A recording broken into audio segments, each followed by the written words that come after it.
I woke up feeling like I'd been run over by a truck. 7 times. Every muscle in my body was screaming. I cracked open my eyes and saw the familiar dragon-carved ceiling of my room. Okay, normal so far. Then my fingers brushed against something silky smooth. I turned my head.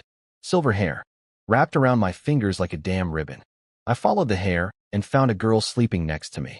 Silver hair like liquid moonlight, cute little crescent moon dragon horns peeking through, and a face so beautiful my brain temporarily forgot how to function. Silver dragon Gwen. A dragon. In my bed, my pupils did an earthquake. I nearly launched myself off the mattress. Okay, let me back up. I transmigrated to this sword and magic fantasy world 19 years ago. I'm the only son of the late Count Field.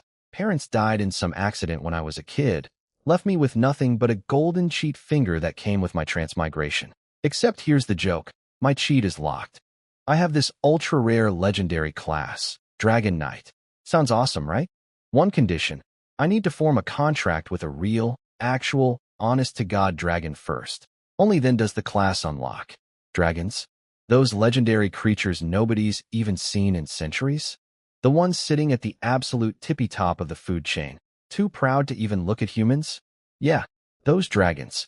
So for 19 years I've been wandering around the imperial capital like a fraud, selling potions on the side, basically a glorified potion dealer with a noble title and zero supernatural power. Then Gwen's eyelashes fluttered. Her purple eyes opened, cold, sharp, the kind of eyes that say, I am above literally everything that exists. But right now, those eyes were panicking. She looked at me, looked at herself, looked at the very small distance between us. Then the soreness kicked in and reminded her of everything that happened last night. Her face went from pale dragon ivory to volcano red in about half a second. Scoundrel, villain, dragon-deceiving pervert, she grabbed my throat. Full dragon grip. I'm talking fingers like steel vices trying to crush my windpipe into powder. I couldn't breathe, vision going dark, but I could feel her fingers trembling. She was furious, humiliated, confused, and because of our dragon bond contract, she literally couldn't kill me even if she wanted to. She let go. Eventually. Very, very reluctantly. Hack. Cough, cough. Air rushed back in and I sat up wheezing, clutching my throat that felt like it had been through a meat grinder. This crazy dragon woman nearly ended me. Human, you owe me an explanation, she hissed, eyes glistening with furious tears. Gwen, this was genuinely, truly, honestly an accident. Do you believe me? An accident? Her dragon eyes went round. She looked ready to bite my head clean off. So let me explain. Gwen was critically injured when I found her. Like, 1 foot in the grave injured. She'd lost 90% of her power, which is why a regular adventurer team managed to capture her. They were about to carve her up for parts, dragon scales, dragon horns, dragon blood, sell everything on the black market piece by piece. I spent my entire life savings to buy her from them. Every last coin. Last night, I was just trying to treat her wounds with my homemade healing potions. That's all. But she thrashed around from the pain, her tail whipped sideways, and knocked over my entire potion bag. Dozens of bottles smashed and mixed together. And among them, one very special potion. See, I'd recently taken a commission from the capital's big livestock farms to develop a special breeding stimulant. For pigs. To solve a piglet production crisis. I just finished making it. Hadn't even tested it yet. That bottle broke. The fumes spread. We both inhaled it. And what followed was, well, me, the legendary Dragon Knight, got ridden by my own dragon. 7 times. Under the combined power of pig hormone potion and her terrifying dragon strength, I had zero chance of resistance. The Dragon Knight got dragoned. Human, you will take responsibility for this. Her voice floated over, dripping with resentment. That I developed a pig fertility drug and accidentally used it on a dragon and myself. This is my life now. I sighed. This whole situation was a lot. You're going to abandon me. Gwen's voice came out small, almost fragile, her lips pressed tight and her eyes going red at the corners. Wait. Why does she look like a woman whose boyfriend just told her he's going out for cigarettes? I never said I wasn't taking responsibility. Looking at those watery eyes, something in my chest clenched hard. At the end of the day, Gwen was basically a dragon who'd just reached adulthood. She was practically a baby by dragon standards. And me? Field. I am not the kind of man who pulls up his pants and pretends nothing happened. I shook my head, killed the smile, looked her dead in the eyes, and said it slowly, word by word. I am your dragon knight, Gwen. You are my second life. I will never abandon you. Her pupils blew wide. Her mouth dropped open. Who's your RAWR? RAWR. She couldn't even finish the sentence. She got so flustered she started sputtering in dragon language. She whipped her head away, silver hair falling over ears that had gone completely red. Here's what I didn't know. In dragon tongue, second life literally means mate, life partner, eternal soul-bound oath. I basically proposed to her in fluent dragon without knowing it. Meanwhile, deep inside her head, Gwen was screaming. Presumptuous human, I am not going to bear you a litter of dragon babies. But she also knew the truth. I spent everything I had, my entire fortune, to save her from those adventurers who were about to butcher her for parts. I stayed up all night pumping her full of healing potions. And somehow our accidental dragon bond stabilized her life force just enough to keep her alive. Without me, she would have died last night. Period. She couldn't bring herself to be ungrateful. She even started feeling bad about almost crushing my throat earlier. Then ding. A pale blue screen popped up in front of me. Bond with contract dragon deepened. Bond value 300. Current bond 350 out of 1000. Stage 1. My eyes lit up. Bond value measures how close the dragon knight and their contracted dragon are. Genuine emotional connection, heart-to-heart moments. That's what makes the number go up. And at each new stage, I unlock new dragon knight powers. I quickly scan the details. Dragon Bond Stage 1. Activated. The dragon and I now share 10% of each other's stats. That includes attributes, recovery, physical strength, potential, and even lifespan. And Gwen is a pure-blooded adult silver dragon. Her stats are off the charts. 10% of her power dumped onto a regular human like me? That's not a buff. That's a whole new body. I also got my first combat skill, Dragon Lance Arts LV.1, with 3 sub-techniques for piercing, throwing, and counterattacks. My grin was getting out of control. 300 bond points from one sentence. What kind of emotional hurricane did I won't abandon you set off inside this dragon girl's heart? I looked past the blue screen at Gwen, still sitting there with burning red ears, and thought, I need to build a very good relationship with this dragon. She caught me staring, with what was probably a very suspicious grin on my face, and squirmed uncomfortably, shrinking her neck down like a startled cat. Human, I'm hungry, she mumbled. Hungry? All right, the sun's up. Let's get you something to eat. Then my eyes drifted down. She was kneeling on the bed, still very much not dressed. But, Miss Gwen, maybe put some clothes on first. She froze. Looked down, saw everything on full display. Her face went from white to red so fast I thought she might actually combust. Rawr. Stupid human, why didn't you warn me? And stop looking. After we finally got dressed, I headed toward the manor's dining hall with Gwen trailing right behind me like a duckling afraid of losing its mother. The morning hallway was peaceful, sunlight streaming through stained glass, painting colorful patterns on the stone floor. The maids bowed as we passed, but I could see their eyes sliding sideways to check out the mysterious girl at my side. Once we turned the corner, I just knew those 2 young maids were whispering behind us. Who is she? She's more beautiful than the princess in the Capital Gazette. Which noble family is she from? I don't know, but did you notice the young master's legs were kind of wobbly? He must not have slept well last night. Wobbly? My legs are fine. I was ridden by a dragon 7 times, that's all. Completely normal.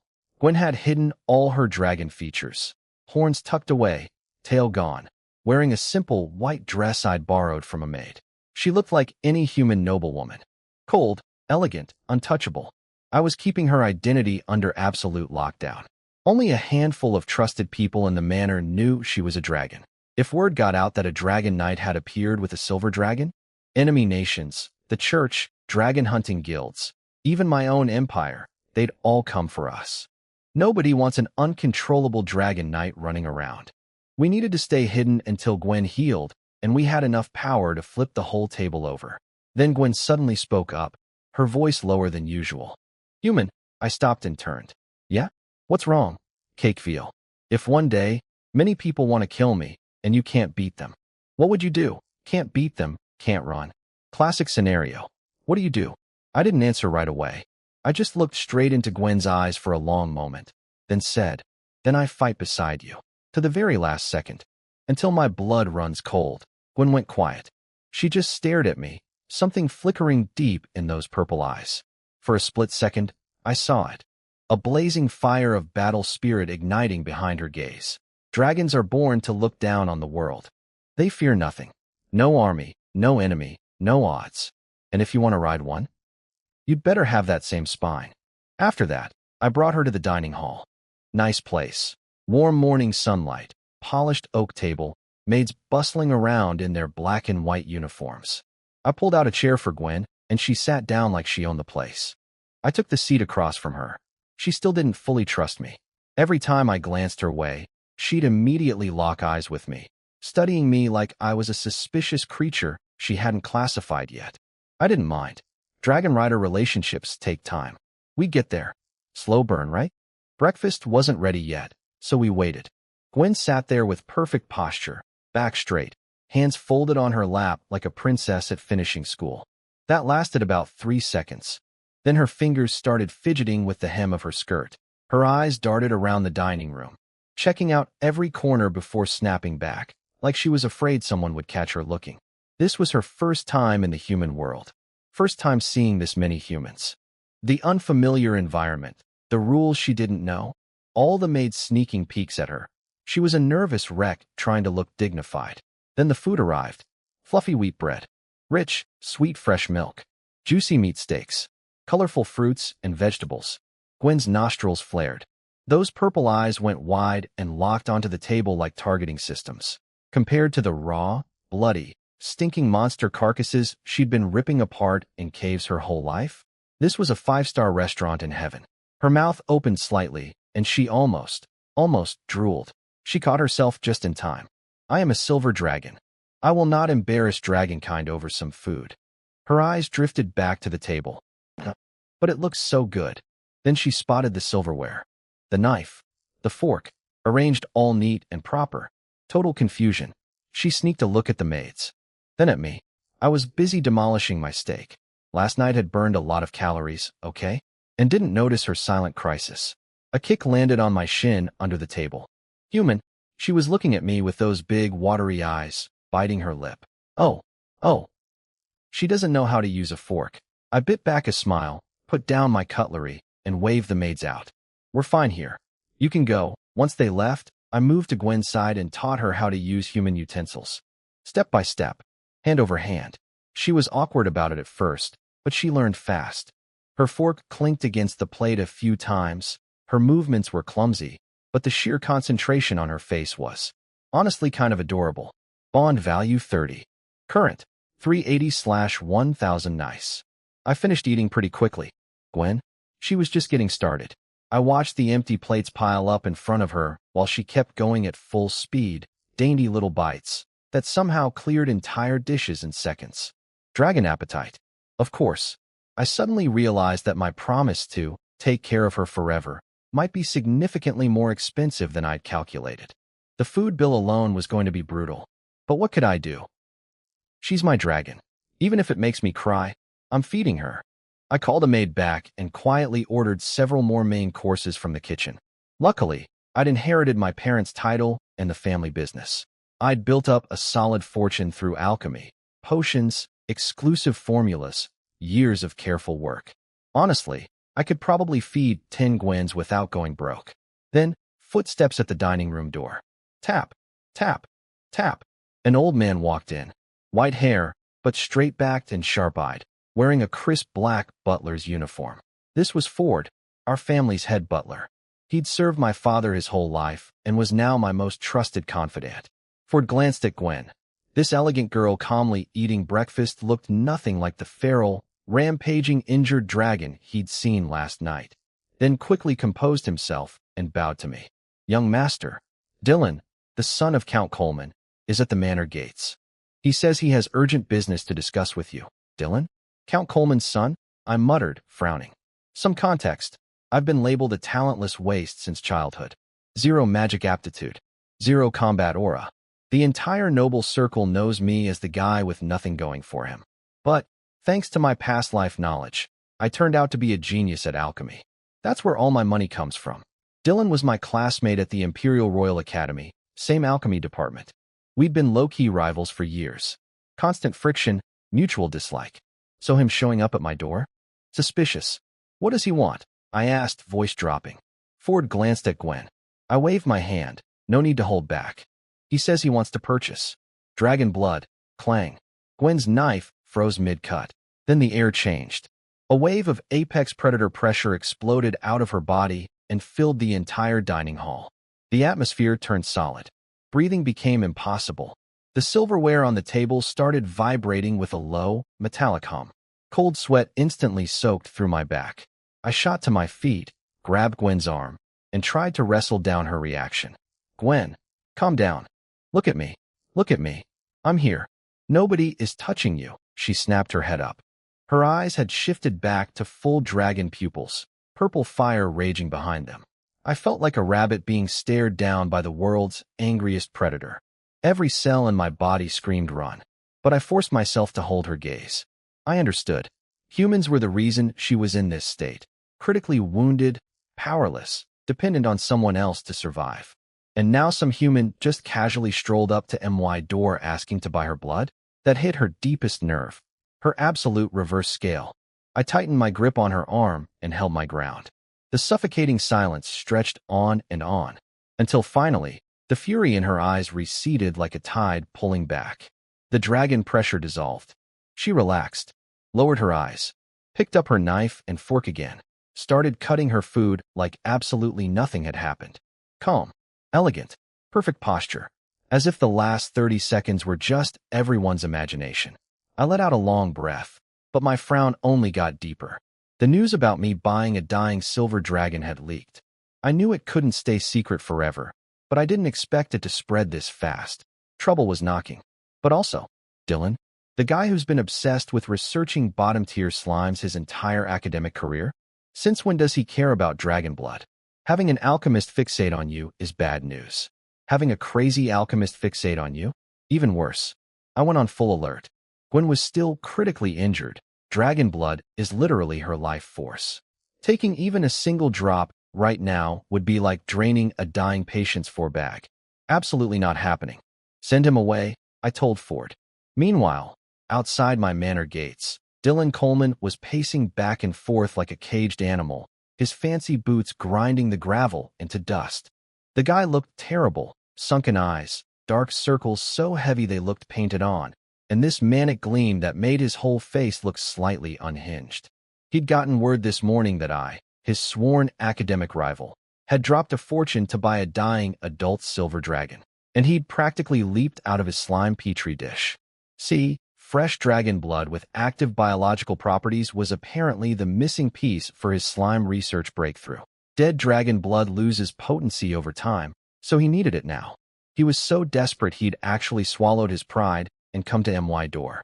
The guy who hates my guts showed up like a salesman with a smile. Then Ford delivered my answer. I'm very sorry, young Master Dylan. My master has made it clear, the silver dragon is his private property. All related materials are not for sale. Please leave. Dylan's smile froze on his face. Then a vein popped on his forehead and ripped that smile to shreds. Not for sale, his voice cracked. I'll pay double. No, triple market price. Name his number. Ford didn't budge. Polite as a brick wall. Then Dylan made his final desperate play. Wait, I don't need much. Just 1,000 liters of dragon blood. Or 500 if that's too much. Even Ford, the man whose face hasn't changed expression since before I was born, couldn't stop his eye from twitching. 1,000 liters of dragon blood. An adult dragon's entire body holds maybe 2,000 liters total. This lunatic was casually asking for a quarter to half of Gwen's blood supply, like he was ordering milk from a dairy farm. If Gwen heard that number, she'd burn him to ash on the spot. Dylan begged, threatened, bargained. Ford didn't give an inch. Wasn't letting him through the gate either. Feel. You just wait. Don't think refusing me means I have no options. He screamed at my manor like a rejected boyfriend, stomped his foot, and stormed off cursing. He didn't dare force his way in, though. Old Ford might be getting up in years, but the man's reputation was no joke. Trying to push past him would end badly. When Ford came back and repeated the 1,000 liters part, I nearly choked. 1,000 liters? Is he planning to bathe his slimes in it? Feed it to them like formula? What does a guy who spends all day playing with goop need with that much dragon blood? I couldn't figure it out. Gave up trying. Alchemist lunatics operate on brain frequencies that normal humans can't receive. I looked across the table at Gwen. She'd wrestled her rage back under control. When she heard the 1,000-liter number, her eyebrow twitched once, then smoothed right out. Total composure. But her food? Oh, her food was getting destroyed. She was biting down on that meat like it personally owed her money, chewing with the fury of a dragon, imagining the idiot at the gate between her teeth, turning grief into appetite. A dragon coping mechanism. I ordered more dishes from the kitchen immediately. I got it, though. I really did. Imagine being a silver dragon, a creature that once soared above the world, untouchable, legendary. Now you're wounded, powerless, surviving on someone else's mercy. You just escaped being butchered for parts. And then some random human shows up at the door haggling over your blood like your livestock at an auction. That's like someone standing in front of you, loudly discussing which of your organs would fetch the best price. It's beyond insulting. The only reason Gwen didn't melt half my estate with dragon breath was because she's relatively even-tempered and our dragon bond was keeping her in check. Lucky for Dylan. Lucky for my property. I took a deep breath, laced my fingers together, propped my chin on my hands, and thought, Dylan himself? Not a real threat. Sure, he's a count's son, but his family thinks he's a weirdo obsessed with slimes. Count Coleman would never pick a fight with a fellow count's heir over his oddball son's pet project. No, what really worried me were the forces hiding in the shadows, watching, waiting. Every part of a dragon is worth a fortune. Scales, horns, bones, blood. People would literally kill for any of it. If I hadn't gotten the tip-off last night and bet nearly everything I owned, using some dirt I had on that local adventurer team to pressure them into selling. If I'd been even a few hours slower, Gwen would have been carved up and auctioned off piece by piece before I could blink. And now the vultures were circling. Dylan was just the first. I could already see the flood coming. Ford, I said, voice hard. From now on, anyone who comes to the field estate, I don't care who they are, turn them away. Politely. Tell them I'm conducting critical alchemical research and all materials are temporarily unavailable for sale. Yes, young master. Ford bowed, perfectly composed. Then he raised his eyes, and I caught a flash of something cold in them. The kind of cold that comes from decades of battlefield experience. Rest assured, sir, no one will set foot past these gates. A chill ran down MY's spine, and I'm on his side. Sell Gwen's materials? Not in this lifetime. Not in the next lifetime. The temporarily unavailable line was just a stalling tactic, buying time until Gwen healed and we could stop hiding and start punching. Gwen was quietly eating through her mountain of food, head down, but I knew she'd heard every word. Through our dragon bond, I could feel she understood. She knew I wouldn't hurt her. The bond created this subtle emotional resonance between us. She could sense my protectiveness, my worry for her. What I didn't know was that Gwen was chewing on more than just breakfast. She was chewing on a question. Last night, when she was dying, I told her, I'm a dragon knight. If you want to live, sign a contract with me. But here's the thing. Traditionally, it's the dragon who chooses the knight. The dragon initiates a contract called the dragon's gift, sharing some of their power with the knight. What I did was completely different. I initiated something called the dragon bond, and when Gwen searched through her inherited ancestral memories, this massive library of dragon knowledge spanning thousands of years, she found nothing about it. Zero. As if this contract had never existed in all of dragon history. But it was real. She could feel it binding us together. And as she analyzed it, she started realizing how terrifyingly powerful it actually was. The dragon's gift is one way. Dragon gives power to knight. The dragon bond? Two-way. We share power both directions, with basically zero downsides. And she could sense it accelerated both our growth rates. Right now, my power was so pathetically low she could barely feel any boost from my end. But she saw the potential. If I ever grew strong enough to match her level, the mutual amplification wouldn't be 1-1 is equal to 2. It would be 1-1 greater than or equal to 4. World-breaking math. But why was such a game-changing contract completely absent from dragon history? That mystery nagged at her for about 30 seconds, until her stomach growled again and the food smelled too good. She shook her head, silver hair flying. Forget it. Eat first. Think later. Dragon priorities. Meanwhile, outside my estate, absolute circus. My normally quiet, mostly avoided manor on the outskirts of the capital had turned into a damn marketplace. The open field beyond my gates was packed with people. Why won't he sell? I just want a few dragon scales for a shield. Is that so much to ask? Some mountain of a man in steel-plate armor was spitting and cursing, his battle axe gleaming at his hip. The crowd was a zoo. High-ranking adventurers waving fat wallets, alchemist researchers frothing at the mouth like Dylan, and an army of speculator merchants hoping to buy low and flip high. All of them drooling over silver dragon materials. But my iron gate stayed shut. My answer was the same for everyone. Not selling. Go home. And nobody dared force their way in. First, breaking into a noble's estate is a serious crime. The owner could legally kill you on the spot. Second, and more importantly, word on the street was that my elderly butler had spent his youth fighting alongside my father through actual wars. A Tier 5 peak knight, level 40 plus. Some people whispered he might have secretly broken through to Tier 6, which is level 50 plus. For reference, Tier 6 is the same tier as an adult dragon. Not as strong, obviously, but still the kind of power that makes people reconsider their life choices real quick. Plus, the Field family wasn't some pushover minor house. My alchemy business had built connections with several major noble families in the capital. Messing with me meant potentially angering them. Out in the crowd, some mercenary who was clearly new to the capital scratched his head. What's this Count Field guy planning? Hoarding a whole dragon just to look at it. A bard nearby strummed his harp and chuckled. New in town, huh? This young Master Kveil is actually quite famous around here. An alchemy maniac. They call him Mad Dragon Kveil. Mad Dragon? The mercenary blinked. Yeah, that's my nickname. Mad Dragon. I developed pig fertility potions and accidentally used one on an actual dragon. The name has never been more accurate. Meanwhile, outside my gates, a bard was telling my life story to a crowd of strangers like it was dinner theater. Apparently, a few years back, I'd gone on this continent-wide manhunt for pure-blooded dragons. Posted massive bounties. Offered insane money for dragon eggs or hatchlings. Spent a fortune on leads that all went nowhere. Every single one. Dead end after dead end. The entire noble circle in the capital thought I'd lost my mind. That Field boy is obsessed with dragons. He's burning through his inheritance, chasing fairy tales. I became the biggest joke in aristocratic gossip circles.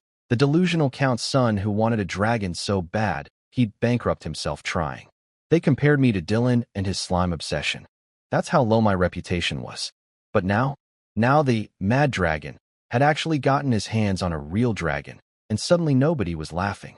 Nobody wanted to poke the crazy guy who finally got what he wanted. Still, everyone outside was absolutely certain of one thing. That silver dragon was dead. Had to be. They'd heard the condition she was in when I bought her. Shredded flesh, wounds down to the bone, one wing completely broken, barely a breath left.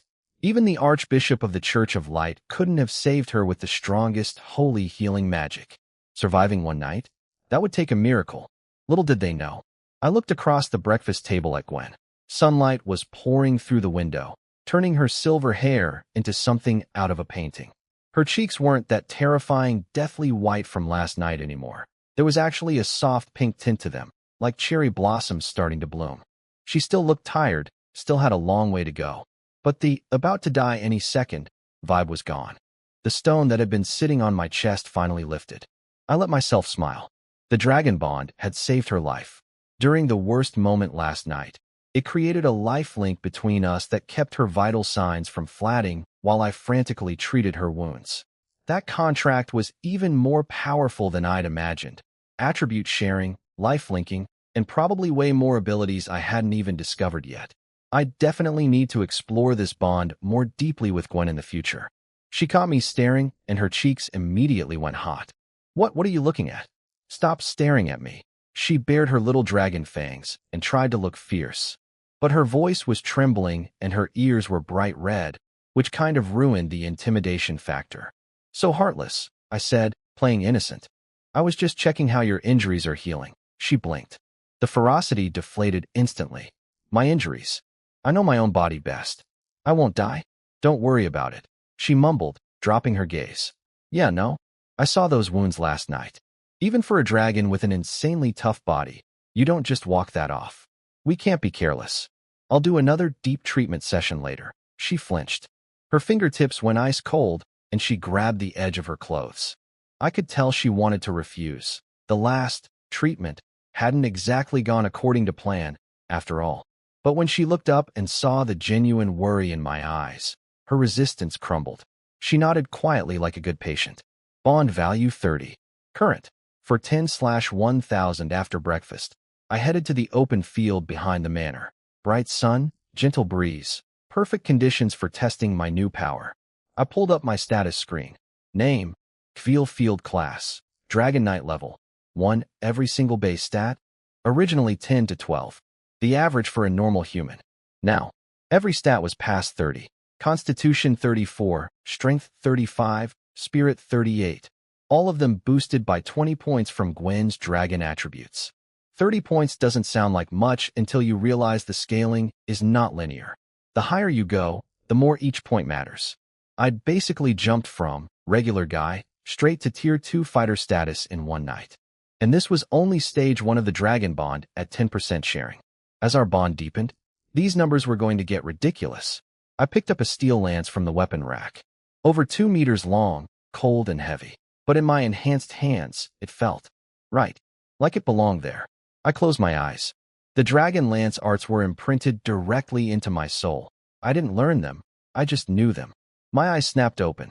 I dropped my weight, channeled force from my heel through my entire body up to the lance tip, and thrust. The steel tip screamed through the air like a thunderbolt. Then I flipped my wrist, turning the thrust into an upward slash that left a white streak hanging in the air. The shriek of split wind exploded behind the blade like a wounded beast howling. My movements were still a bit stiff, the transitions not perfectly smooth. But for a first attempt, this was way beyond what I expected. Every strike carried this dominating, unstoppable momentum. This wasn't some common spear technique. This was a Dragon Knight's battlefield art. Built for charging, armor breaking, area suppression, coordinated rider-dragon combat, rapid thrusting, ranged throwing, and counterattacks. Heavy, fierce, overwhelming.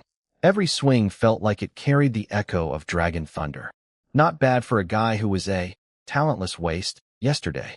In the distance, Gwen sat on a bench, spooning dessert into her mouth one bite at a time, while her purple eyes never left my sweating figure on the training field. I slammed the lance into the ground and stood there gasping like I'd just run a marathon. Arms shaking, sweat pouring down my face, every muscle screaming from trying to handle power my body wasn't used to yet. But I didn't care, not even a little. This power, this raw, surging, beyond human strength running through my veins. This was what I'd been chasing for 19 years. 19 years of watching other kids casually throw fireballs. 19 years of watching classmates channel combat aura like it was breathing. 19 years of being the talentless loser who could only watch while everyone else did the cool stuff I'd only seen on TV in my previous life. No magic talent. No combat aura talent. Nothing. But now, Dragon Knight class, unlocked.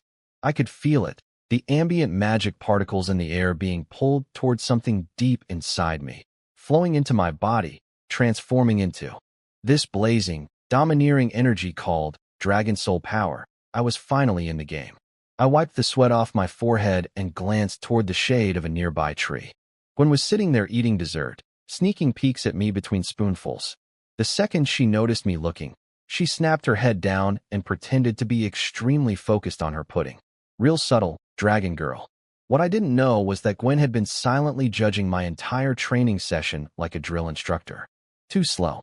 Stiff movements. I could flick this apart with one finger at full power. And then, watching me grin like a kid with a new toy, she let out the tiniest little huff through her nose. Humph this week, and he dares to ride me.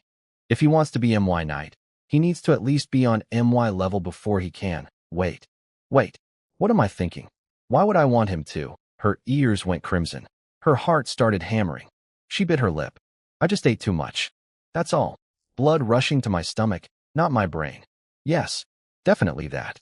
Just then, a bright jingling sound came bouncing across the courtyard, followed by the sweetest voice. Big brother. A girl in a light blue dress came running toward me, little gold ankle chains clinking with every step. Big brother. Those moves were so cool. Her eyes were sparkling with pure adoration as she handed me a towel. This was Sylvia, an orphan I'd found years ago during one of my dragon hunting expeditions. I'd taken her in and discovered she actually had real magical talent. For a guy with zero magic ability of his own, finding a kid who could actually do the thing I couldn't, that was huge. I'd raised her like a little sister ever since, and she never disappointed me. Hardworking, sweet, obedient, and by 18, she'd already reached Tier 3 mage status. Level 20 plus. Impressive by any standard. Sylvia, what are you doing out here? I asked gently. How's your magic coursework going? The Royal Academy term starts soon. She puffed out her cheeks. Professor Victoria's intermediate magic circuit assignment is so hard. I've been staring at those complex magical pathways for hours and I can't figure them out. She grabbed my sleeve and started rambling about her homework troubles, and I couldn't help but smile. Over by the tree, Gwen's spoon froze midair. She had it clenched between her little dragon teeth, purple eyes locked on the two of us. She watched me look at Sylvia with open, unguarded warmth and affection. The sunlight framed us like a postcard of sibling happiness.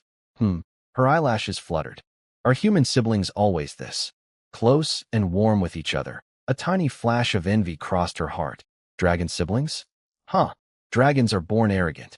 Even blood brothers and sisters spend most of their time fighting, competing, and trying to prove who's stronger. If two dragon siblings meet and don't get into a brawl, that's considered an exceptionally peaceful family reunion. The more she thought about her own obnoxious, cocky relatives, the more irritated she got. She shook her head hard, trying to fling those memories away. Then she looked back down at her dessert. Slime pudding. Light blue, translucent, shaped like a little slime with a cherry on top. Jiggly, melt in your mouth soft, with a gentle, fruity sweetness. She closed her eyes in bliss. Good food fixes everything. But it would be nice to have a cute little sister like that too. Gwen, brace yourself. This is going to hurt. I stood beside her in my white alchemy coat, gently patting her shoulder. She was strapped to the bed face down with special restraints, her back exposed. And what I saw on that back made my stomach clench every single time. 3 massive claw marks raked across her spine. Deep, ugly, and surrounded by this creepy gray mist that clung to the wounds like it was alive. This was the injury that had nearly killed her. Whatever did this to Gwen, whatever left these marks on a full-grown silver dragon's body, a creature famous for being basically indestructible, was something I did not want to meet. Ever. The worst part wasn't even the physical damage. These wounds had a healing suppression effect attached to them. The gray mist blocked Gwen's natural dragon regeneration, keeping the wounds from closing and slowly draining her life force. I'd already tried high-grade holy water from the Church of Light. It cleaned up the surface corruption just fine, but that anti-healing curse didn't even tickle it. Holy light, supposedly the ultimate purifier, was completely useless against this stuff. Good thing I'm a level 21 potion mastery alchemist. That puts me at potion master rank, one of the best in the Empire. After pulling an all-nighter of experiments and analysis last night, I'd finally found a method that worked. Pure life energy and the gray mist were natural opposites. When they met, they canceled each other out. I picked up a bottle of emerald green high-grade life potion from the medicine cart, swirled it gently. Ready? Gwen let out a muffled, but her whole body was visibly trembling. She already knew what this felt like from last night. Knowing didn't make it easier. I carefully tipped the bottle, letting the glowing green liquid drip precisely onto the worst wound. Hisses, like a white-hot brand slammed onto ice. The green life energy and the gray mist attacked each other on contact, clashing, devouring, annihilating in a violent explosion of opposing forces. MMGH. Gwen's body went rigid as a bowstring. A pain beyond imagination hit her, like a billion red-hot needles drilling through bone and into her very soul. She bit down on her lip so hard I could see blood. Her muscles were spasming uncontrollably. Every tendon in her neck was standing out like steel cables. You don't have to tough it out, Gwen, I said, trying to keep my voice light even though watching this was killing me. If it hurts, just scream, she refused. Stubborn dragon pride. Silver hair plastered to her face with sweat, eyes squeezed shut, jaw locked, channeling every ounce of willpower into not making a sound. 2.5 minutes.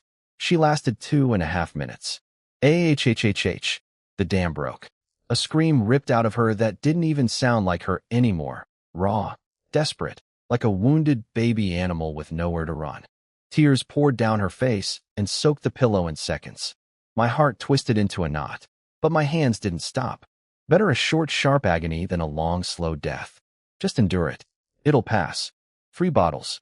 I used 3 bottles total before I stopped. A 4th would have broken her mind. 3 was her absolute limit right now. Clearing this cursed gray mist wasn't something you could rush. It had to be ground away bit by bit with life energy, session by painful session. When the pain finally receded, Gwen's body went completely limp. She'd passed out from the sheer intensity of it, tears still glistening on her eyelashes. Lying there like a broken porcelain doll. I sighed quietly, looking at her. But the signs were good. The deathly pallor was gone. There was actual color in her cheeks again. Her breathing was steady and even. The gray mist around her wounds had thinned noticeably, and the edges of the claw marks were finally starting to close, even if painfully slowly. After this round of treatment, the remaining gray mist could no longer fully suppress her dragon regeneration. She was healing again, but that mist was still there, lurking, limiting her recovery and combat power. I needed to find a gentler way to purge it completely. I moved to the foot of the bed and carefully undid the restraint straps, barely making a sound. She needed rest. That's when the door cracked open and Sylvia's little face peeked in. Big brother, how is she? Is Sister Gwen okay? I nodded. Her injuries are stabilizing. Give her time to rest, and she should make a full recovery. Sylvia stepped inside, took one look at Gwen's bare back, and her face went instantly red. Next thing I knew, she was physically pushing me toward the door. Brother out. I'll take care of Sister Gwen. You go, hey. I'm a gentleman. What does she think I'm going to do? This is professional medical treatment. I'm a healer. A doctor, basically. Okay, fine. Given recent events, maybe my credibility on that front was a little compromised. I ruffled Sylvia's golden hair with a resigned smile. All right. I've got things to handle anyway. She's all yours. Call me immediately if anything changes. Sylvia's eyes lit up like little stars, and she nodded eagerly, voice sweet as candy. Hee. Leave it to me, big brother. Looking at my adorable, reliable little sister, I felt a warm glow in my chest. At least one relationship in this house wasn't complicated. After making sure Sylvia had everything under control, I headed to my study. That creepy gray mist clinging to Gwen's wounds was eating at me. I knew I'd read about something similar before, some kind of anti-healing curse or suppression effect, but I couldn't remember where. The study door shut behind me with a heavy thud. My personal library was massive, floor-to-ceiling bookshelves packed with everything from my father's rare collection to alchemy manuals, historical texts, and obscure references I'd spent years hunting down and buying at ridiculous prices. Knowledge is an alchemist's greatest weapon. When you can't throw fireballs or punch through walls, you read. I started pulling books off shelves one by one, scanning pages, chasing that nagging feeling in the back of my brain. Advanced Neutralization Guide for Alchemical Waste Fluids. Nope. Complete Encyclopedia of Alchemical Flora. Not this one either. Silver Dragon Girl. Growth Cycles and Behavioral Observation Diary. Who put this on my shelf? Hours passed. Sunlight crept across the floor as afternoon turned toward evening. I flipped through book after book, skimming tables of contents, pausing on promising pages, shaking my head, putting them back. Before yesterday, I was just a normal human with normal memory. No magical brain enhancement. No photographic recall. I'd read thousands of books over the years, but most of them were just fuzzy impressions now. Then, a familiar jingling sound. Sylvia's ankle chains. My heart jumped. She was supposed to be watching Gwen. Did something happen? I rushed to the door and yanked it open. But it wasn't Sylvia standing there. It was Gwen. She'd just woken up, clearly, still drowsy, silver hair tousled and messy, wearing nothing but a thin white dress that made her look impossibly delicate. You're awake. How are you feeling? I glanced past her. Where's Sylvia? Gwen licked her dry lips. Your sister brought me here. Then she suddenly had something to do and left. That little schemer. She'd delivered Gwen to my doorstep and then vanished. What was she playing at? Gwen looked awkward standing in the hallway, so I stepped aside. Come in. She hesitated for just a heartbeat, then walked past me into the study. I closed the door behind her. Click. Suddenly, it was very quiet. Just the two of us. Breathing. Did you need something? I asked gently. Her lips moved, then stopped, then moved again. Nothing came out. Her fingers were twisting the hem of her dress into a knot. What she couldn't say, what she would rather die than admit, was that she'd woken up and I wasn't there, and it made her feel empty, panicked, lost.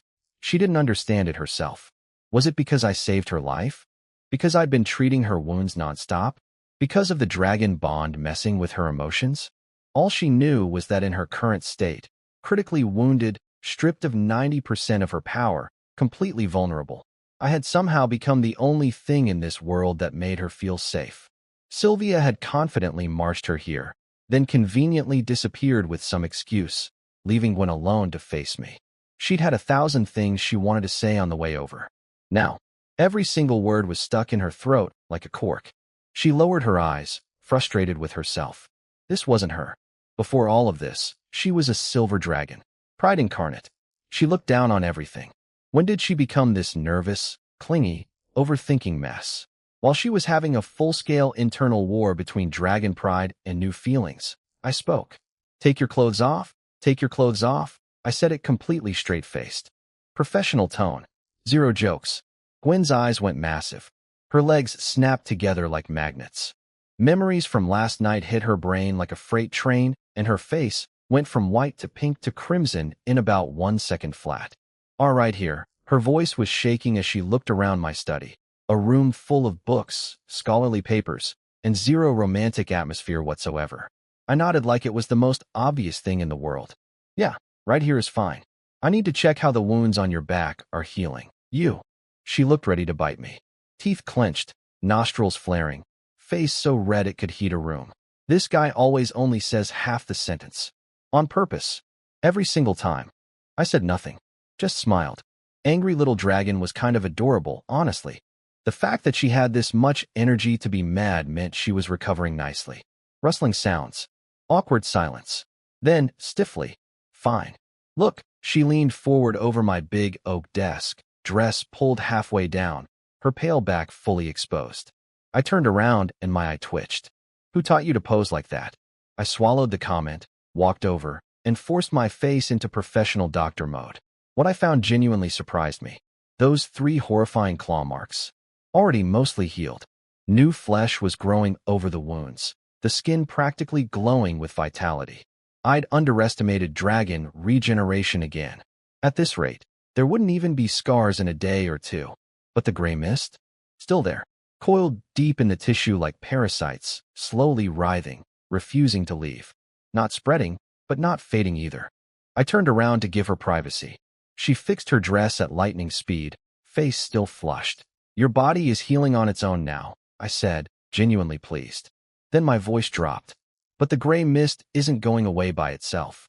Any other symptoms? She shook her head. The mist was mainly suppressing her recovery, and I'd already removed the surface corrosion. But the deep stuff? She was helpless against it. The only current option was those agonizing life potion sessions, grinding the mist away bit by excruciating bit. I'm looking for a gentler method to remove it completely, I told her, looking her straight in the eyes. Those purple eyes of hers lit up instantly. Gwen, can you tell me how you got hurt? What happened to you? She flinched. Her whole body went rigid. A long, heavy silence. Then, in a trembling voice, I was out hunting, when a mysterious gray fog swallowed me. Something terrible was hiding inside it. It attacked me without warning.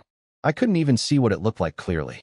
I used everything I had just to barely escape. Her voice was getting more and more unstable. Whatever was in that fog had left a scar on her mind far worse than the one on her back. This was a full-grown silver dragon talking. Apex predator. Top of every food chain. And she was terrified of whatever attacked her. My heart sank. I'd been hoping to maybe trace the source of the gray mist and find a cure there. But if Gwen, at full power, couldn't even fight back, Me going to investigate would be suicide with extra steps. From her broken account, I pieced together the full story. Attacked in mysterious gray fog, critically wounded, fell from the sky into human territory, captured by adventurers, and finally bought by me. The Dragon Bond contract was literally the only reason she was still breathing. She took several deep breaths, forcing the fear back down. Dragon pride wouldn't let her show weakness for long. Then she looked around at my bookshelves. Human, is there really a book in here that can help with the gray mist? I snapped back to focus. I have a vague memory, something I read as a kid in this very room. Similar to what I'm seeing in your wounds. The details are blurry, but I know it's here somewhere. Gwen's chin lifted. A flicker of her old confidence returned, silver hair rippling even without wind. Then let me help you find it. Searching with magic is far faster than flipping through books one by one. Magic can do that? My eyes went wide. My dragon tongue magic is nothing like your human mage's tricks, she huffed, looking quite pleased with herself. What do you need from me? Give me your hand. I need you as a guide, a medium to trace your memories. I held out my right hand without hesitation. A small, soft hand closed gently around my fingers. Smooth as jade, impossibly warm. My heartbeat stuttered for a reason I absolutely refused to examine. She guided me into focusing on that hazy old memory while she began chanting in a low, ethereal voice. Ancient syllables that sounded less like spells and more like songs from the beginning of time. Her free hand traced patterns in the air, silver light flowing from her fingertips, weaving an intricate runic circle that shrank down to a tiny glowing dot and drifted toward the bookshelves. Follow it, she said, releasing my hand, slightly out of breath. Even this small spell was taxing on her weakened body. Are you okay? I am a silver dragon. I am not that fragile, still stubborn, still refusing to admit weakness. I checked her over quickly, just labored breathing from pushing magic through a damaged body. Nothing dangerous. Sit here and rest. I'll handle the search. A quiet. I followed the silver as it zipped between bookshelves, hovering over spines, darting past rows of heavy tomes, until it finally dove into a yellowed book tucked in the bottom corner of a shelf. My pulse quickened. I crouched down, carefully slid the book out, and brushed the dust off the cover. Faded but still bold letters stared back at me. Kramer's Adventure Journal. I opened the journal and started reading. Kramer's Adventure Journal. This guy was an adventurer from almost 200 years ago, and his diary read like a madman's travel blog. February 3rd, year 331. The continent is way bigger than humans think. Our territory is just a tiny corner. I'm heading out to explore the unknown.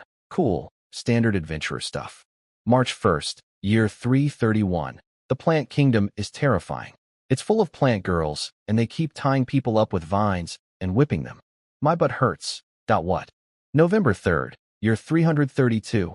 Elf girls are so cute. Those pointy ears. Those emerald eyes. Definitely the most beautiful race in existence. Okay, Kramer was clearly a man of culture. Moving on. June 6th, year 339. Damn it. A black dragon ambushed me. That sneaky lizard. Just you wait. August 12th, year 342. Dragon Knight. I, Kramer, am now a legendary Dragon Knight. Turns out you need the power to slay a dragon before you can ride one. And guess which dragon? That's right. The same black dragon that jumped me 3 years ago.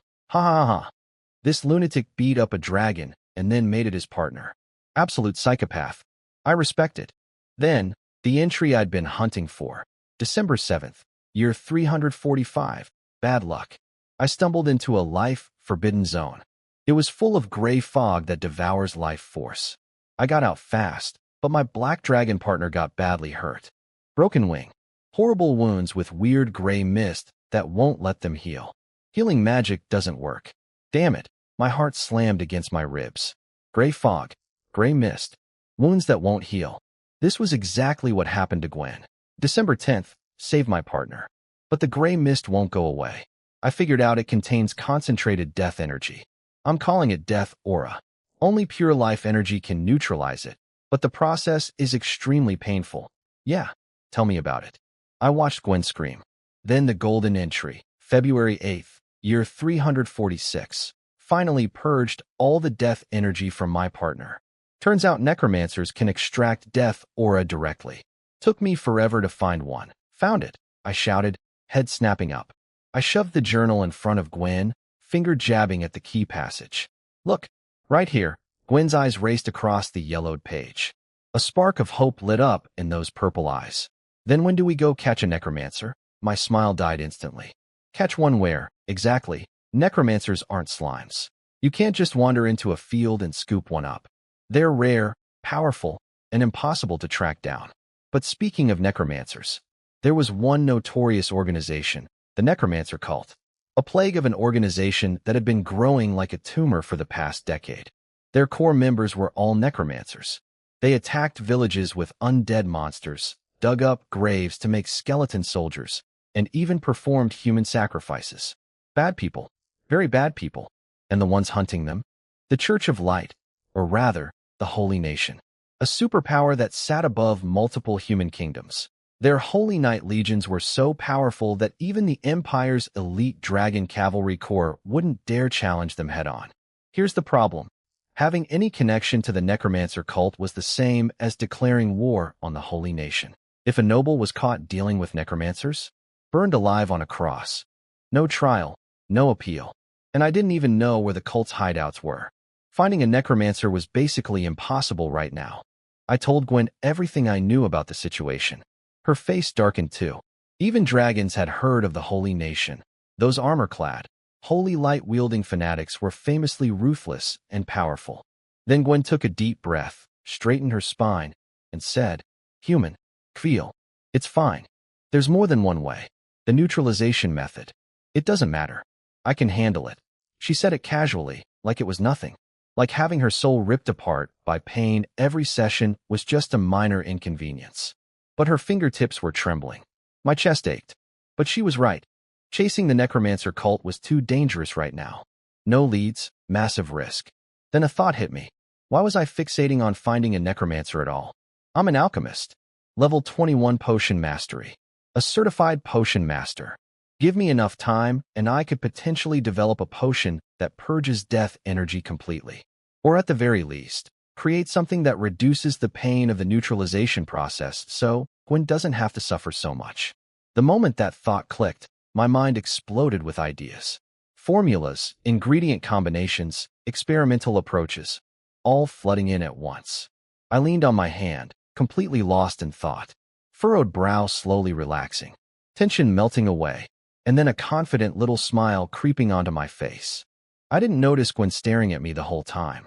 She watched my entire thought process play out on my face like a silent movie. Worry to concentration to breakthrough to confidence. She'd been bracing herself for endless sessions of soul-crushing agony. But watching me sit there, quietly solving problems like it was just what I do, she suddenly felt like all her worrying had been pointless. Nothing seems to stump this human. She kept staring at my profile, purple eyes soft and unblinking, and for a moment, she completely forgot to look away. Once I had a direction, I dove headfirst into my alchemy lab. Step 1. Figure out how to reduce the pain from the death energy neutralization. Easier than finding a whole new cure, and Gwen wouldn't have to suffer as much during treatments. I got to work. Bottles clinking, liquids bubbling, colors shifting, compounds merging and splitting. When you're deep in the zone, time stops existing. I didn't even notice it was dark outside until Sylvia knocked and walked in with Gwen, carrying a dinner box that smelled incredible. Gwen handed me the food with this stiff, awkward movement, eyes darting away, ears turning pink. Adorable. What surprised me was how well she and Sylvia were getting along. Gwen was still her usual Ice Queen self, but when she looked at Sylvia, that coldness just melted. She had this soft, big sister warmth in her eyes that I'd never seen directed at me. The two of them stood side by side watching me eat, whispering to each other occasionally, and the vibe between them was way more relaxed than anything I'd managed with Gwen. Girl friendships. Truly a mysterious force beyond my comprehension. After dinner, I went straight back to research. By the next morning, I had some rough ideas taking shape. Then reality punched me in the face. I was broke. The ingredients I needed for this kind of high-level potion research? Century-old mist phantom flowers. Concentrated holy light extract. Pure starlight dust. Each one cost dozens to hundreds of gold coins. And that was for a single experiment. To actually refine and perfect a working formula, I'd need to repeat experiments dozens of times. The total cost would be staggering. Before buying Gwen, this would have been normal R&D budget for the Field family. Pocket change, practically. But I'd emptied every last drop of liquid capital to save her. My businesses were generating just enough to keep the lights on and pay the staff. There was nothing left for research. And that wasn't even counting the high-grade magic cores and energy-rich monster meat Gwen would need to restore her full power. Also expensive. Being a dragon knight is not a budget-friendly career choice. The single thought burning in my mind: I need money. Eventually, exhaustion won. I took a hot bath, dragged myself to bed, and collapsed. Gwen had apparently been pulled away by Sylvia for a girls' sleepover, so the room was empty. Just a lingering trace of her scent in the air.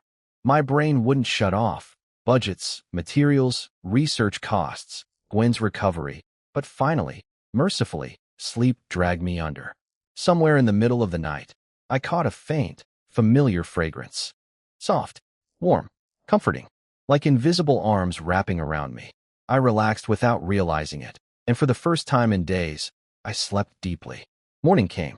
I woke up feeling genuinely refreshed, like I'd downed the best recovery potion ever made. I sat up, stretched lazily, joints popping satisfyingly. Then I turned my head and froze. Silver hair, dragon horns.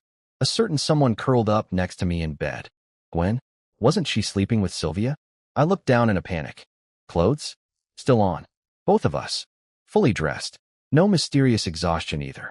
Nothing happened. We're good. All clear. Wait. Why do I feel slightly disappointed? Whoa. Where did that come from? Bad brain. Stop. Then Gwen stirred. Those purple eyes fluttered open, still hazy with sleep. She pushed herself up drowsily, rubbing her eyes. Her white silk nightgown had shifted to one side, a thin strap sliding off her shoulder, exposing smooth skin and a delicate line of collarbone. She was completely oblivious to how she looked. Just yawned softly and mumbled in that sleepy, nasal voice, "Human, I'm hungry." And then, before I could process a single thought, she pounced. She flipped me flat onto my back like I weighed nothing. Dragon strength is no joke. Her small body pinned me down completely, hands clamping my wrists to the mattress like iron shackles. Then I felt something on my neck. Soft, warm, a slight sting. She bit me. Not hard, just enough to leave a shallow mark. Hey, dragon kiss? My brain went full static. White noise. System error. Please reboot. This was not the usual proud, standoffish Gwen. This was aggressive, possessive, completely different. Then it hit me. That book I'd found on my shelf, Silver Dragon Girl, Growth Cycles and Behavioral Observation Diary. It had mentioned something about this. Mating season behavior. Oh no. The atmosphere in the room was getting dangerously heated. Her warm breath on my ear, our heartbeats practically synchronized, the air turning thick and electric. Big brother. Something's wrong. Sister Gwen disappeared. The bedroom door flew open. Sylvia stood in the doorway. Her eyes landed on us. On the bed. In that position. Her brain detonated like a firework. Her face went tomato red instantly.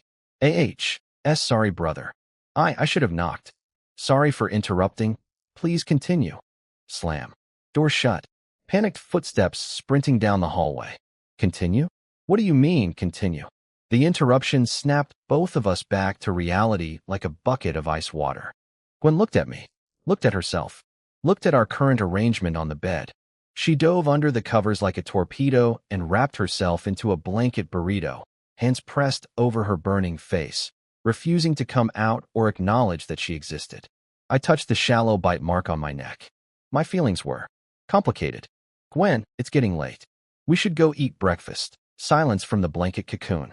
Then, barely audible. Human, you go first. I'll come.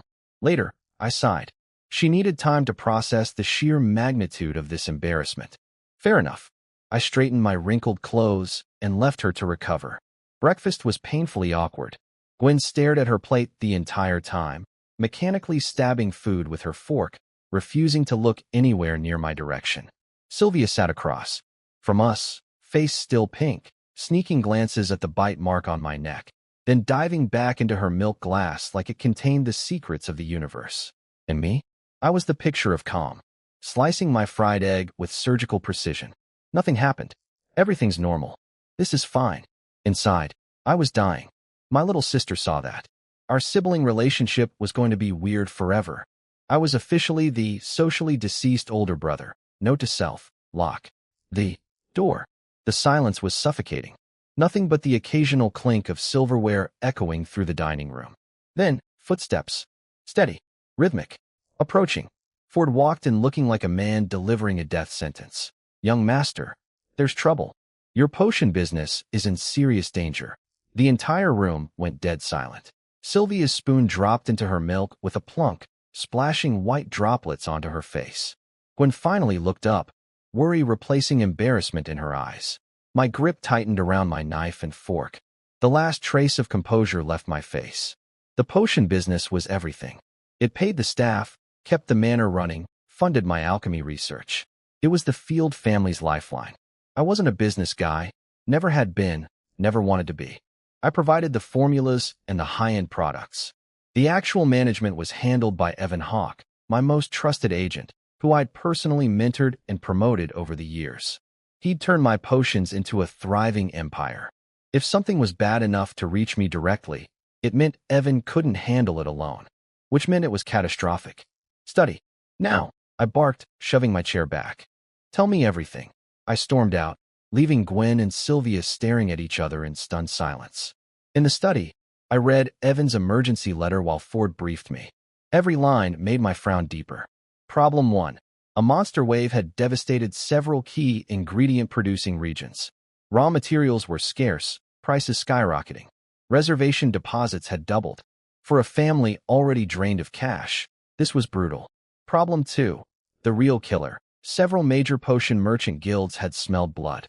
They'd coordinated a simultaneous attack, slashing all their basic potion prices by 20%. A full-blown price war designed to crush me. Their plan was obvious. Hit the Field family while we were cash-starved, destroy our market share, and either absorb our business or bankrupt us entirely. A calculated, predatory, kick them while they're down corporate assassination. I wasn't a business genius, but Evan was, and his letter spelled it out clearly. We needed a cash injection. 100,000 gold coins. With that kind of capital and my potion master credentials backing the quality, we could weather the price war and fight back. Maybe even come out on top. Without it, the family's economic backbone could be crippled for years. 100,000 gold coins. To put that in perspective, 1 gold coin supports a regular family of 3 for 6 months. 100,000 could buy a castle, equip a private army of 1,000 elite soldiers, or fund a rich playboy's extravagant lifestyle for decades. I put the letter down and pressed my fingers against my throbbing temples. Ford, you can go. I need to think. He bowed silently and left. I sat alone at my desk, tapping the polished wood, thoughts spiraling. I'd emptied the family treasury to save Gwen. My potion research needed expensive materials. Gwen's recovery needed high-grade magic cores and monster meat. And now my entire business was under siege. Everything needed money. Money I didn't have. I rubbed my forehead and groaned. Where am I supposed to rob 100,000 gold coins from? That afternoon, a disgustingly expensive carriage pulled up outside my manor. Gold-plated body, obsidian crest gleaming in the sun, pulled by 2 dragon horse beasts. The kind of ride that screams, I have more money than taste. Out waddled a fat man in flashy clothes. 10 gemstone rings on his fingers, each one catching the light like a personal spotlight. Sabarton, vice president of the Obsidian Trading Company. He stood there looking at my perfectly fine estate with the expression of someone inspecting a charity case. TSK, TSK, TSK. Kveal, you're a hereditary count with a golden potion business, and you live in this? A country squire's cottage? If I didn't know better, I'd think the Field family was selling off furniture to survive. Then he paused, fake surprise on his fat face. Oh wait, he actually is broke now, isn't he? This guy? This guy? He strolled in with 2 people behind him. A cold-faced bodyguard with a thin sword who gave off, I could kill you before you blinked, energy, and a sharp-looking secretary woman with gold-rimmed glasses and curves that meant business. I was already waiting in the reception room. When I saw it was the vice president himself, I was surprised.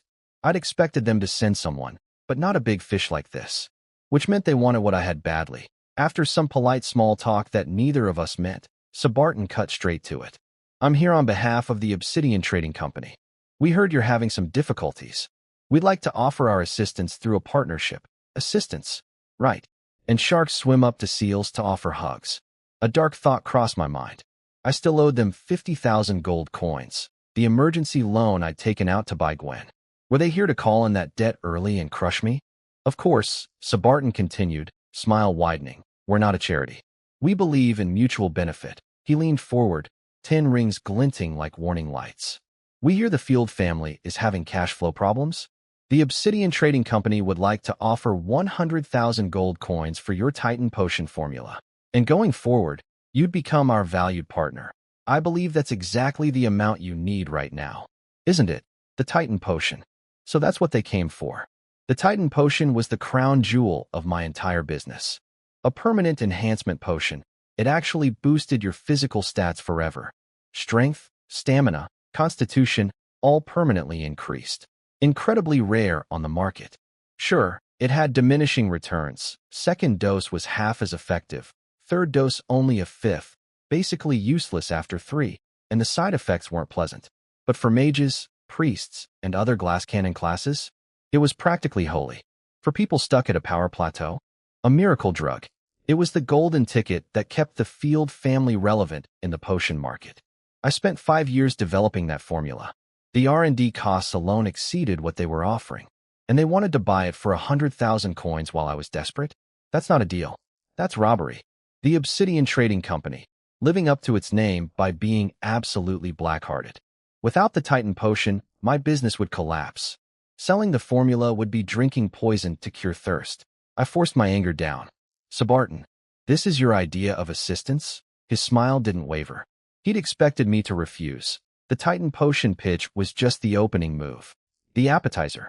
If the Count can't part with the Titan formula, then let's discuss another deal. His voice turned silky. I hear you recently acquired a dying silver dragon. The Obsidian Trading Company would like to purchase all of its materials.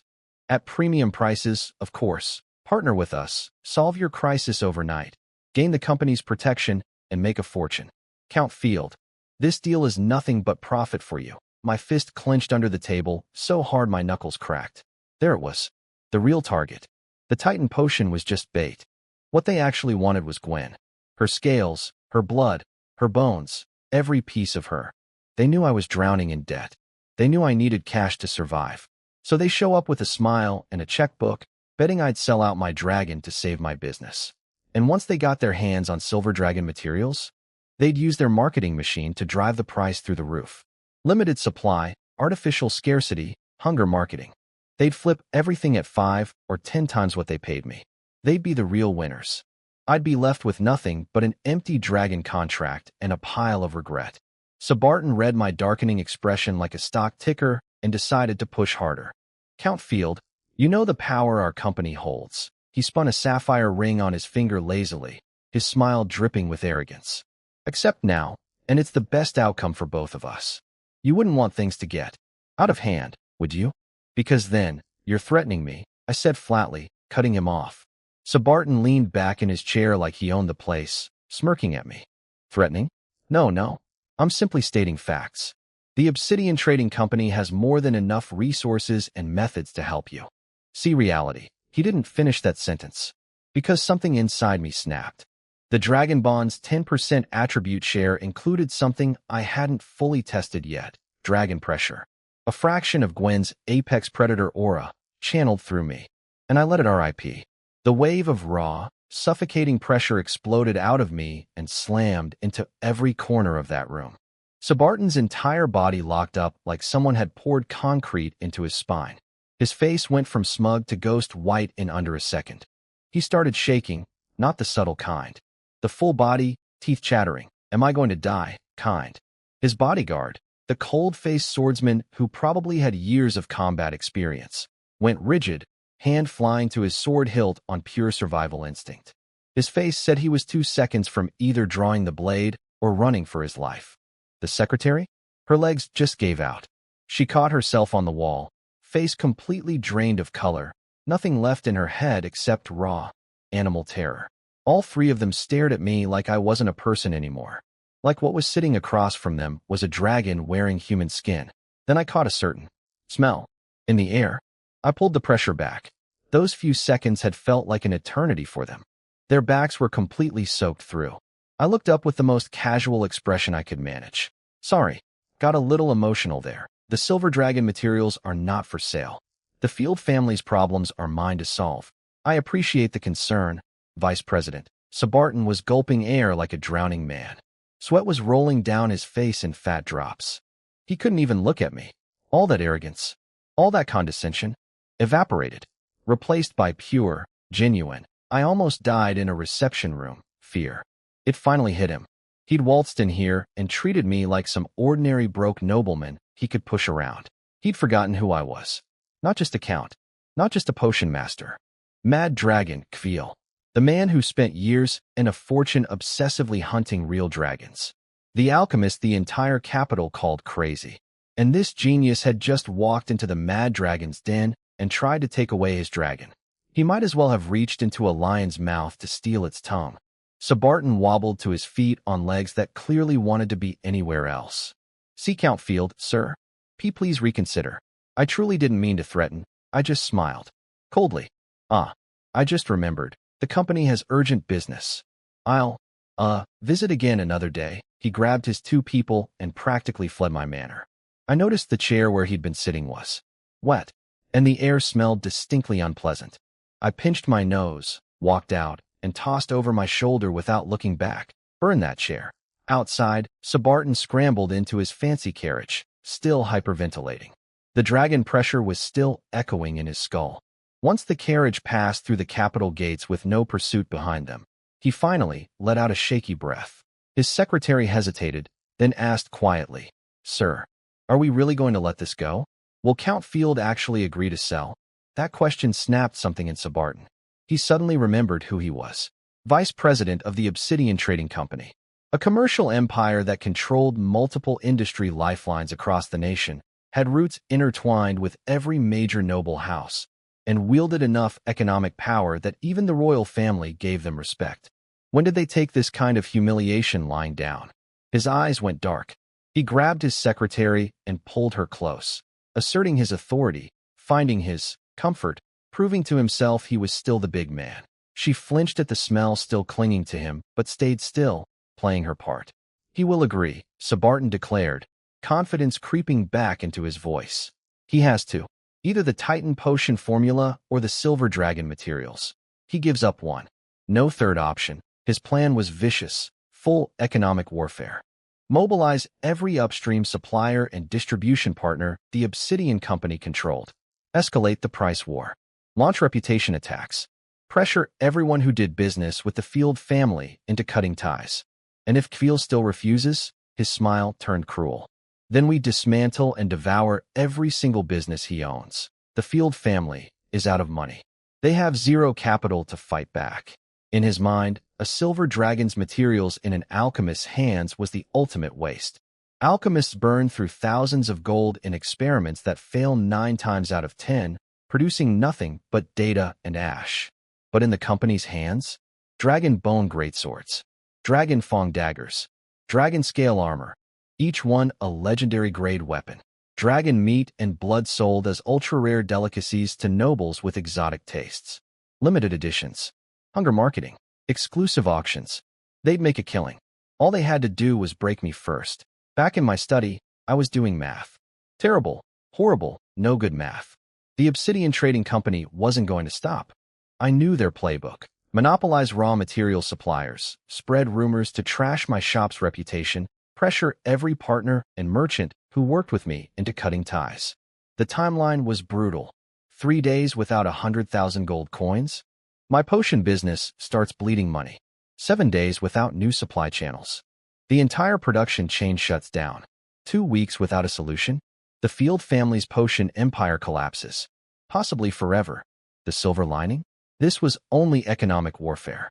They wouldn't dare physically attack an imperial count inside the capital. Assassinating a noble would turn a business dispute into a political crisis. And even the Obsidian Company wasn't stupid enough to make an enemy of the entire empire just to squeeze one alchemist. So I wasn't going to die. I was just going to go bankrupt. I ran through every option. Sell the high-grade potion stockpile in my lab. That'd recover some cash, but nowhere near enough. Sell the Titan potion formula. Suicide. Maybe leverage the Titan potion distribution rights with some duke or major power in exchange for capital. Maybe just borrow money. One thing was absolutely, completely off the table: sacrificing Gwen. Not even a consideration. Not now, not ever. A timid knock at the door. Big brother. I forced my face to relax. Come in. Sylvia crept in like a scared little deer and held out a shimmering golden card. Brother, take this. Her voice cracked. Her eyes were red. It's all the money I've saved over the years. Almost 5,000 gold coins. I know the family is in trouble. Please use it. She'd heard everything from Ford. She knew about the crisis, the vultures circling, the pressure crushing down on me. And this 18-year-old girl had brought me her entire life savings on an Imperial Credit gold card, the kind backed by the royal seal that's accepted anywhere in the Empire. Something twisted hard in my chest. I wiped the tears from the corner of her eye and kept my voice gentle. Silly girl, don't overthink it. This isn't the end of the world. Worst case, business takes a hit. We tighten our belts for a while. Nobody's starving. I said it lightly enough to coax a small smile onto her tear-stained face. I took the card and said seriously, I'm borrowing this. I'll pay you back double. She nodded firmly, eyes full of trust. 5,000 coins. Still a long way from 100,000. But it was something. Then Sylvia wiped her eyes and added, Oh, Sister Gwen asked me to tell you to come back to your room. She says she has something very important to discuss. Gwen? In my room? Something important? What couldn't she say out here? Why so mysterious? After making sure Sylvia was okay, I headed to my bedroom. I pushed the door open quietly. Gwen was kneeling on the bed, legs folded beneath her, silver hair hanging over half her face. She was staring at the floor with empty eyes, lost in thought. Human. She looked up when she heard me. Your face looks pale, I said, closing the door behind me. Is your wound getting worse? She shook her head slowly. The wound is fine. I just have something to give you. She turned slightly, and her small, pale hand slid out from under her skirt. In her open palm sat a single dragon scale, about the size of a fist, shimmering silver, with an ethereal rainbow glow dancing across its surface. It looked almost sacred, nothing like a normal scale. Gwen's eyes were locked on it. Deep in those purple irises, I caught a flash of reluctance. Pain, even. But she held it out to me anyway. She knew. She understood exactly why the Field family was broke. Because of her, I'd emptied my family's entire treasury to save her life. And now my business was under attack because I had no capital left to defend it. She couldn't just sit there, safe and fed and protected, while everything burned around her because of the price I'd paid to keep her alive. She had to do something. I saw the scale in her hand and immediately understood what she was trying to do. My heart dropped. Gwen, I am never selling parts of your body for money. Even if the Field family goes completely bankrupt, I will not hurt you. Not even one scale. That is my absolute bottom line as your Dragon Knight. She trembled. Her eyes went glassy with moisture. And then she smiled. Not the forced kind. Not the prideful kind.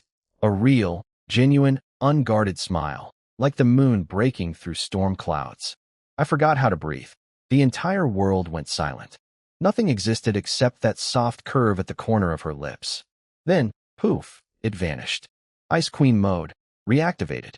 Stupid human, she huffed, chin raised. Don't get the wrong idea. I would never sell my body for you. This is my old bed. Put your senses into it and look. I took the scale, confused. It was cool to the touch, carrying Gwen's crisp scent. I channeled my dragon soul power and pushed my perception inside. My consciousness got yanked into another dimension, and what I saw made my brain short-circuit. Gold. Mountains. Oceans. Continents of gold coins, stretching in every direction, glittering so bright it was blinding. Mixed in with the gold were gemstones I couldn't even name, massive magic crystals pulsing with energy, and treasures that screamed, priceless, without me knowing what they were. Conservative estimate? Over 200,000 gold coins. Minimum. My heart was trying to break out of my ribcage. I pulled my consciousness back out, eyes practically on fire with excitement. Gwen looked at me and said quietly, There are exactly 352 gold coins in there, plus some rocks that I can't eat. That's everything I have. Is it enough? 388,000. This was her entire life savings. 300 years of accumulation. Some won through friendly exchanges with other dragons, meaning she beat them up and took their stuff. Some offered as tribute by her loyal followers. And sleeping on that mountain of gold, rolling around in shiny coins, that was a dragon's greatest joy in life. She was giving up her bed, her 3-century-old, sparkly, beautiful bed. That's more than enough, Gwen. You just saved my entire family. My voice was shaking. Emotions hit me like a tidal wave, and before I could think, I stepped forward and pulled her into a hug.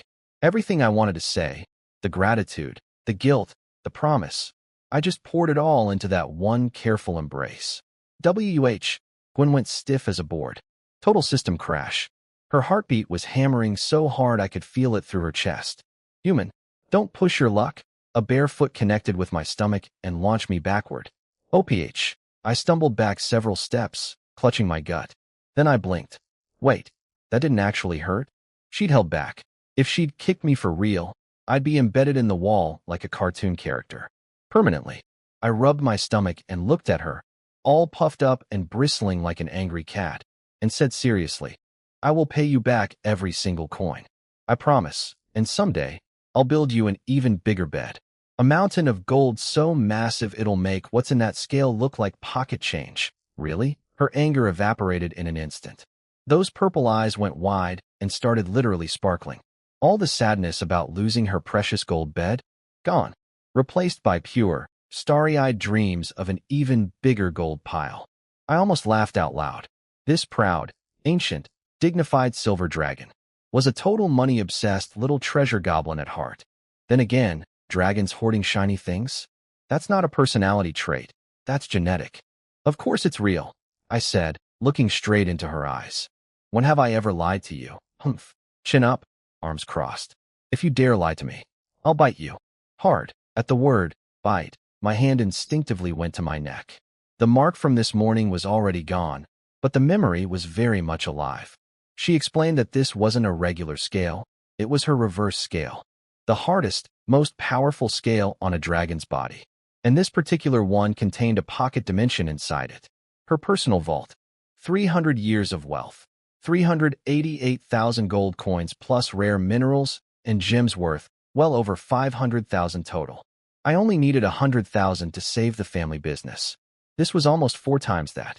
I held the scale, still warm with her scent, and felt something burning in my chest that had nothing to do with dragon power. For a creature that loves treasure the way dragons do, handing over 3 centuries of savings required fighting against every instinct in her blood. The trust that took, the sacrifice that represented, that was worth more than all the gold combined. Bond value 60. Current. For 70/1000, yeah. 60 points for that one. Honestly, it deserved more. That afternoon, my manor turned into a loading dock. A convoy of field family cargo wagons lined up outside the gates while teams of burly workers hauled massive wooden crates out of the estate. 5 men per crate, faces purple with effort, veins bulging, the ground practically shaking under the weight. Heave, heave. Get another man over here. The wagon tracks sank deep into the dirt, halfway up the wheels. Whatever was inside those crates was absurdly heavy. Once everything was loaded, I climbed aboard, and the whole convoy rumbled toward the capital's commercial district. Naturally, every spy, gossip, and interested party watching my estate immediately lost their minds. Look, the Field family is finally moving. Kveils with the convoy. Those wool tracks are half buried. That's definitely dragon materials. Huh? Wasn't he guarding that silver dragon like a family heirloom? What happened to all that stubbornness? Stubbornness. He's desperate, cutting off an arm to save the body. Everyone had the same smug conclusion. The mad dragon alchemist had cracked under pressure and was selling off the dragon materials to survive. And in their oh-so-expert opinion, dragon materials were wasted on an alchemist anyway. Like giving a 1,000,000 gold coin check to a stray dog. It doesn't know what to do with it. Better to forge those materials into legendary weapons and flood the market. That's what the people want. That's what makes economic sense. The news hit the Obsidian Trading Company headquarters within minutes. In their lavish executive boardroom, every single face broke into the same greedy grin. He caved. He's dumping the dragon materials to save his potion business. Smart boy. And who else in the entire capital can afford to buy that much dragon material in one purchase? Only US. They weren't worried about me selling to anyone else. Individual dragon components cost thousands per piece. No regular merchant or adventurer could absorb that volume. And trying to sell retail would take forever, by which time they'd have already eaten my potion business alive. In their minds, I had exactly one option. Crawl to the Obsidian Trading Company, beg them to buy everything, and accept whatever rock-bottom price they offered. Some of them were already fantasizing about the scene. Me walking into their office, head bowed, pleading for mercy. Looks like our mad dragon count is even weaker than we thought. Ha ha. One of the vice presidents crowed. Then a deep voice cut through the celebration. Sabartan. Well done. The room went silent. Every head snapped toward the head of the table. The chairman of the Obsidian Trading Company. The man who'd built this commercial empire from nothing. And not just a business genius, a legendary tier powerhouse. The kind of strong that made other legendary fighters avoid him. The kind that made the empire itself nervous. Apparently, he'd spent centuries trying to break through beyond legendary, failed, lost interest in fighting, and decided to conquer the world through commerce instead. His raw military power was the reason the Obsidian Company could bully nobles and thumb its nose at political pressure. Without his fist backing up every deal, their business empire would just be a fat sheep waiting to be slaughtered. Because at the end of the day, on this continent, strength makes the rules. His praise landed on Sabartan like a crown. The other vice presidents nearly choked on their own jealousy. Faces smiling, hearts screaming. Why him? I could have done that. That fat idiot just got lucky. Sabartan puffed up like a balloon, practically floating off his chair with smugness. He'd already rewritten history in his own head. His masterful intimidation tactics had broken me. The part where he'd wet himself in my reception room? That detail would go to his grave. Kveel, don't think surrendering ends this. The humiliation you put me through? I'll repay it 100-fold, he swore silently. Meanwhile, I was riding toward the commercial district with a convoy full of gold coins, not dragon parts. These idiots had no idea what was actually in those crates. 2.5 hours of bumpy road later, the convoy rolled into the capital's busiest commercial district and parked in front of a grand building with alchemy elixirs written in gold letters across the top. My company headquarters. My baby. The entire staff was already lined up at the entrance. Dozens of managers, workers, and guards in matching field family uniforms, standing at attention with barely contained excitement. Sure, the outside world called me a mad alchemist and avoided me like the plague. But MY people? They knew the truth. I paid them well, treated them fairly, never shorted anyone a single coin of what they were owed. So when I stepped off the lead wagon, the crowd went wild. Lord Count, welcome back, my lord. Lord Count, I love you. That last one was a bit much, but I appreciated the energy. I scanned the crowd and found the man I was looking for, standing front and center, looking like he hadn't slept in a week. Evan Hawke, my business manager. My right hand in all things commercial. He was tall, thin, impeccably dressed, and absolutely destroyed. Sunken eyes, waxy skin, the general appearance of a man being slowly consumed by spreadsheets and stress. He managed a tired, bitter smile. Young master, you're finally here. Evan, I softened my voice. You've been through a lot. That was an understatement. The Obsidian Company had been hammering him with attacks from every direction while the accounts ran dry and his staff panicked. He'd been holding this entire operation together with willpower and caffeine. But the moment he saw me, something sparked in those exhausted eyes. Hope. Relief. The cavalry had arrived. Get those crates unloaded into the vault, I told him. Careful, they're heavy.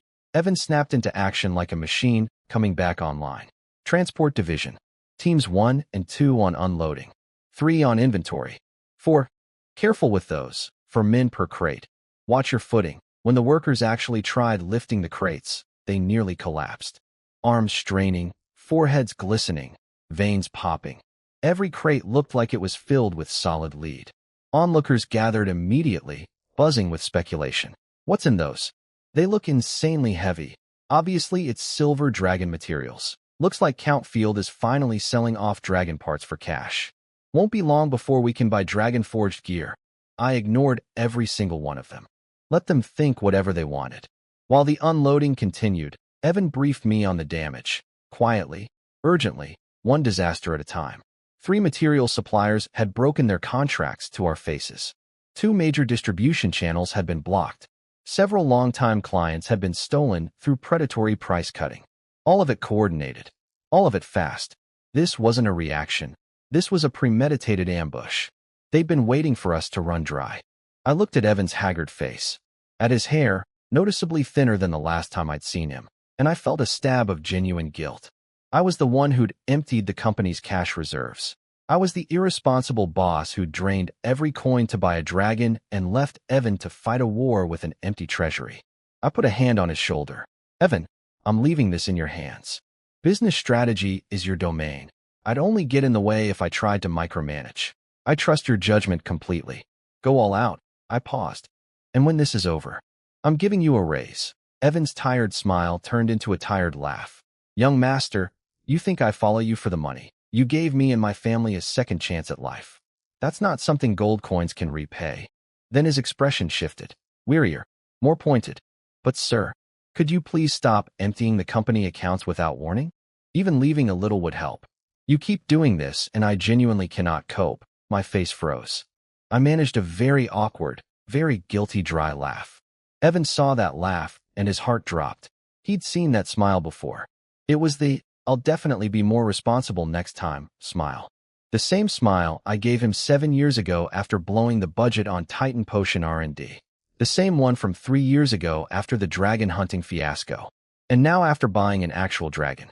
His lips moved. He wanted to say something, but he just deflated, shoulders sagging in total resignation. Sigh. Then, even deeper. Sigh. 2 sighs. That's how you know a man has given up on changing his boss. I felt bad. I really did. But some decisions aren't about money. They're about fate. I'd waited 19 years for that opportunity. If I hadn't gone all in to save Gwen, I would have lost her in my Dragon Knight class. Forever.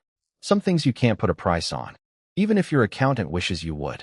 Then, a ripple of commotion at the edge of the crowd. Surprised gasps. People parting like a wave. I looked up, frowning. A figure was sauntering through the gap, hips swaying with every step. A woman in a crimson mage robe came striding through the parting crowd like the Red Sea was splitting for Moses, except Moses didn't have curves that could stop traffic. Red hair flowing wild like living flames. Powerful aura radiating off her like heat shimmer. Every person she passed either stared in awe or scrambled to get out of her way. I recognized her immediately. Miss Eugenia, what wind blew the capital's genius all the way here? Her eyebrows knotted instantly. Queel Field, you're as insufferable as ever. One greeting. One. And the air was already crackling with enough hostility to light a bonfire. The crowd went nuts. That's Duke Hunter's daughter. The genius mage from the Royal Academy. Weren't she and Count Field engaged? I heard it was called off. Old flames? Old grudges? Either way, drama. Backstory time. Eugenia Hunter. Duke's daughter. Once in a century magical prodigy. The kind of girl who had everything. Talent, beauty, status, an ego the size of a castle. And 3 years ago, she was engaged to me. Arranged by our parents. She was furious about it. Marry a talentless waste who couldn't even gather magic power? Her? The golden child of the Hunter family? Absolutely not. So she challenged me to a public duel. A formality, she figured. Let the pathetic alchemist get humiliated on stage. Cancel the engagement. Move on with her glorious life. Except I did something nobody expected. I chugged several bottles of highly dangerous experimental combat potions, the kind that would rip a normal person's body apart, and somehow held the raging drug cocktail together through sheer willpower. Then I charged straight through her wall of fire magic, covered in smoke, skin burning. Didn't stop. One punch. One punch shattered everything. Her barriers, her pride, her genius, reputation. The engagement was canceled all right, but SHE was the loser. The genius who got beaten by the guy with zero talent. It became her lifelong humiliation. Every time someone mentioned it, it was like a public slap across her face. For 3 years she'd been making my life miserable, sabotaging me at the academy, turning people against me, setting traps in my business dealings. Anything to get back at me. So yeah, we weren't exactly on friendly terms. She took a deep breath, wrestled her rage down, and forced herself to sound almost civil. I heard, you recently acquired some silver dragon materials. I raised an eyebrow. So that's why she was here. I was almost impressed by the sheer thickness of her skin. I want the dragon crystal, she said, lowering her voice. Name your price. Silver dragon crystals were the ultimate prize for mages. Use one as the core material for a staff, and you'd get something approaching holy relic grade. Massive power boost, faster casting, reduced mana cost. Every mage's lifelong dream. And Eugenia believed that only a dragon crystal staff was worthy of her genius status. My answer was 2 words. Not selling. Her face froze mid-negotiation. She immediately assumed I was holding a petty grudge over her 3 years of harassment. Which, okay, partially fair. But also, I literally wasn't selling dragon materials because there were dragon materials. Those crates were full of gold coins, not dragon parts. Nobody knew that except me. I watched the gears turning behind her eyes. She couldn't give up. If the crystal hit the black market auction, she'd be competing against every wealthy mage on the continent. And a silver dragon crystal might not appear again for decades. Then her eyes sharpened. New strategy. Kveel, you don't seriously think selling those materials to the Obsidian Trading Company will save your potion business, do you? Those greedy merchants will never stop. Once the dragon materials are gone, they'll come back and pick your bones clean. I watched her performance with quiet amusement. She wasn't wrong about that part, actually, but her confidence surged. If you hand the materials to my father, Duke Hunter, I guarantee on my family's honor that the Obsidian Company won't dare touch you again. You wouldn't just survive this crisis. You'd gain the backing of an imperial duke. That's an opportunity most people would kill for. She was practically glowing with self-satisfaction, already picturing me bowing in gratitude. I rubbed my chin thoughtfully. Sounds tempting. Eugenia's eyes lit up. She thought she had me. In her mind, small-time nobles like me were all the same. Dangle a few promises, and we'd come running like trained dogs, tails wagging. But I'll have to decline. Good. As long as you Apollo, she froze mid-sentence. What? I said no. The words landed like a slap. Her smug confidence shattered on the spot. Why? Give me a reason. Reason? What reason? I don't have any dragon materials to sell. Those crates are full of gold coins. You lunatic. And even if I did, hitching myself to a duke's family? Sure, until they squeeze out every drop of value and kick me to the curb. Without equal strength, you don't get equal respect. You're too arrogant, I said flatly. You.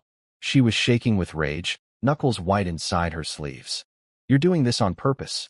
You're deliberately antagonizing me. Eugenia, you're still the same, arrogant and self-important. Do you seriously think I care about you at all? That snapped her last thread of sanity. She lunged forward, finger jabbing at my nose, and screamed, Kveel, fight me. One more duel on the arena stage. Her voice echoed across the entire commercial street. Every onlooker shut up instantly. You win. Keep all the dragon materials, do whatever you want, and you get the Duke's protection. You lose, sell the dragon crystal and all dragon materials to the Hunter family at a discount. You still get the Duke's protection. She was confident. 3 years ago, she'd been a measly Tier 2 mage and had lost because she underestimated me. Now, Tier 4. 2 full tiers in 3 years. Practically unheard of growth. In her mind, there was 0 chance she'd lose again. I looked at her like she'd grown a second head. Why would I ever take that bet? You're scared, aren't you? She stepped closer, voice dripping venom. Too afraid to face me? Are you even a man? You're a coward. Canceling our engagement was the best decision I ever made. I was so baffled by her logic, I actually laughed. Before I could respond, the crowd started going crazy. Whistles, jeers, shouting. A man who won't accept a woman's challenge. What kind of man is he? Come on, don't be a coward. Fight her. Fight her. The chanting was getting louder. Eugenia's smirk returned. She had plants in the crowd, stirring things up. Classic manipulation. If I refused now, I'd be branded a coward in every noble circle in the empire. Unless I wanted to never hold my head up again, I was cornered. Or so she thought. Then, cutting through all the noise like a blade through silk, a voice. Crystal clear. cold as winter moonlight. So this is the dignity of a duke's daughter. This is the grace of a so-called genius. Dead. Silence. Every single head turned toward my carriage. A pale, delicate hand pushed the carriage door open from inside. And out stepped Gwen. Time stopped. I'm not exaggerating. The entire street collectively forgot how to breathe. Silver hair cascading like liquid moonlight. Skin whiter than fresh snow. Features so perfect they looked sculpted by a god having their best day. She wore a fitted pale gold dress that shimmered like a river of starlight, and her natural aura of absolute nobility made everything around her look like a cheap backdrop. Those calm purple eyes swept across the crowd with the casual indifference of someone looking down from a very, very high place. Who is she? She's too beautiful. Is that an angel? She was in Count Field's carriage? Does that mean no? Why? Gwen ignored every stare, every gasp, every broken heart. She walked to my side with perfect composure and stood shoulder to shoulder with me. Then she looked at Eugenia, who was standing there with her jaw somewhere around her knees, and spoke. Quietly, but everyone heard it. A mighty tier 4 grand mage. A genius from a ducal family. Bullying an ordinary person into a duel. She tilted her head, silver hair sliding off her shoulder. Is this the grace of the strong? Or is this the privilege of a genius, challenging those who can't fight back, just to prove how special you are? Boom. The crowd erupted. It was like someone had dumped a bucket of ice water on everyone who'd been chanting, "Fight her," 5 seconds ago. Reality slammed back into their skulls. Wait, Phil can't use magic. He's literally a normal person. Eugenia is tier 4. That's not a duel. That's an execution. 3 years ago, beating her at tier 2 was already a miracle. Now she's doubled her power and wants to fight a guy with 0 combat ability? That's not courage. That's bullying. Challenging a normal person? How does she even say that with a straight face? This is what a genius does. This is ducal upbringing. Shameless. Disgusting. I'm done with her. The crowd flipped 180 degrees in about 3 seconds. Every finger that had been pointing at me was now pointing at her. Eugenia's face drained of color inch by inch. Her lip was trembling. She was drowning in public humiliation, the one thing she feared most. She turned her fury on Gwen, eyes burning with hatred. And what are you? Who gave you permission to speak here? Eugenia turned on Gwen with pure venom. Who are you? Who gave you permission to speak? A duke's daughter, pampered and praised her whole life. And now some random beauty was humiliating her in public. Unacceptable. Gwen's expression hardened. She opened her mouth, but didn't quite know what to say about her identity. That's when I made my move. My arm slipped around her waist and pulled her against me. Not rough, just firm. Protective. The kind of gesture that says, she's with me, and you can back off. Gwen went stiff as a board. I looked at Eugenia with ice in my eyes and said, she's a member of the Field family. My fiancé. Does that answer your question about her right to speak? The word, fiancé, hit Gwen like a lightning bolt. Her face turned scarlet. Cheeks, ears, neck, everything. She ducked her head to hide the blush, then reached around behind me and pinched my waist. Hard. I sucked in a breath through my teeth, but didn't flinch. If anything, I held her tighter. The crowd absolutely detonated. Fiancé? Since when? The ex-fiancé versus the current fiancé. This is premium entertainment. How does an alchemy maniac land a woman that beautiful? What's she see in him? Miss? If you're being held against your will, blink twice. Gwen heard all of it, sighed internally, and then, to shut everyone up, leaned into me slightly. Voluntarily. Just enough to make it clear this was real. Eugenia watched the whole thing from across the gap. Watched this impossibly beautiful woman, more beautiful than her, with more presence than her, casually leaning against the man she despised most in the world. Something inside her snapped. You. Fire magic erupted from her body.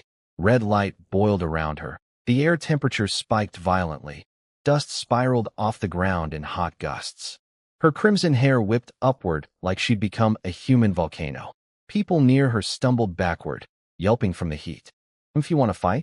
Right here, in front of me? Gwen didn't even blink.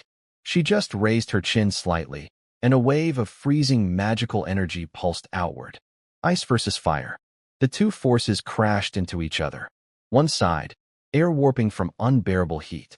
The other, white frost crystallizing out of thin air. The boundary between them crackled with chaotic energy. The stone pavement beneath their feet started cracking from the temperature extremes. They're going to fight. Run. Get back. Ice and fire mages colliding. People are going to die. The crowd scattered in panic. Then boom. A golden figure slammed down from the sky, landing directly between them. He threw his arms wide, and a tidal wave of golden combat aura exploded outward, forcibly crushing and separating both magical pressures. Stand down. Armored soldiers poured in from both sides, forming disciplined ranks with long halberds, creating a barrier between the crowd and the two women. The golden figure straightened up. Square jaw, stern face, middle-aged. Built like a fortress. Captain of the Imperial Capital Security Force, Knight Gavin Barrett. He thumped his fist against his chest in a knight's salute. Miss Eugenia, Count Field. Imperial law forbids armed confrontation in crowded public areas. You're putting me in a very difficult position here. His face was professionally neutral. His brain was screaming profanity. Any other troublemakers on this street, he'd just arrest them on the spot. But a duke's daughter and an actual count? Plus Kveil's connections to the Alchemist Association. Those lunatics were also people you didn't want to cross. One wrong move, and he'd be getting chewed out by every superior he had. Eugenia eyed Gavin's golden combat aura, tier 4 at least, and grudgingly pulled her fire back. The flames around her snuffed out. Gwen followed suit, withdrawing her frost. The air returned to normal temperature. Everyone breathed again. But Eugenia wasn't done. She took a deep breath, locked her eyes on me past Gavin's shoulder, and fired her last shot. Kveil, your woman is also a mage. So let her fight me on the arena stage. Fair match. No excuses about bullying a normal person. Same bet. Same stakes. Unless you're still too scared. Then she turned to Gwen, eyes blazing with competitive fire. If she couldn't win on looks or presence, she'd win where it counted, on the battlefield. Genius pride wouldn't allow anyone to stand above her. And this silver-haired girl looked younger than her. Easy target. Or so she thought. Gwen met Eugenia's glare head-on, fire in her purple eyes. She glanced at me with a look that clearly said, I can take her. I grabbed her hand and squeezed gently. Not now. She frowned, but didn't pull away. I turned back to Eugenia and went for the throat. Eugenia Hunter, are you done throwing your tantrum? This isn't your daddy's backyard. Nobody here is obligated to play your little games. Then I raised my voice so everyone could hear. That bet you just proposed. Does Duke Hunter actually know about it? She froze like someone had turned her to stone. All the color drained from her face. Bullseye. This whole thing was improvised. She'd come here on her own, made promises using her father's name without permission, and offered terms the Duke had never agreed to. She stood there with her mouth opening and closing like a fish, unable to produce a single syllable. I twisted the knife. Can your words actually represent the Duke? Translation. You don't have the authority, little girl. Think about it. If she won the duel, great. Daddy gets cheap dragon materials, everyone's happy. But if she lost? The Duke would be obligated to protect me and antagonize the Obsidian Trading Company. All because of a bet his daughter made without asking. Duke Hunter was way too smart for that. He'd just say, kids will be kids, disown the whole agreement, and there'd be nothing I could do about it. The bet was worthless from the start. Eugenia stood there, feeling every single pair of eyes in the crowd looking at her like she was a circus clown. Her world was spinning. I gave her one last cold glance, the kind you'd give a stray dog blocking the sidewalk, and turned away without a second thought. Sir Gavin, I said to the security captain with an apologetic smile. Sorry for the trouble. Can I offer you some tea inside? Gavin kept his professional composure. Just doing my duty, Count. No need for thanks. We exchanged a few polite formalities. He glanced at Eugenia awkwardly, clearly not wanting to deal with her either. I ignored her completely. Turned to Gwen. You haven't seen the inside of alchemy elixirs yet, have you? Let me show you around. My voice went soft, the complete opposite of the ice I'd just been throwing at Eugenia. I took Gwen's hand and started walking. Gwen was still a little stiff about the public hand-holding. She wasn't against it exactly, just not used to it. But with this many people watching, she couldn't exactly make a scene, so she kept her eyes down and let me lead. We walked toward the front door together, hand in hand, leaving a trail of whispers behind us. For Eugenia, the ex-fiancée, watching us from behind, It must have been absolutely excruciating. Feel.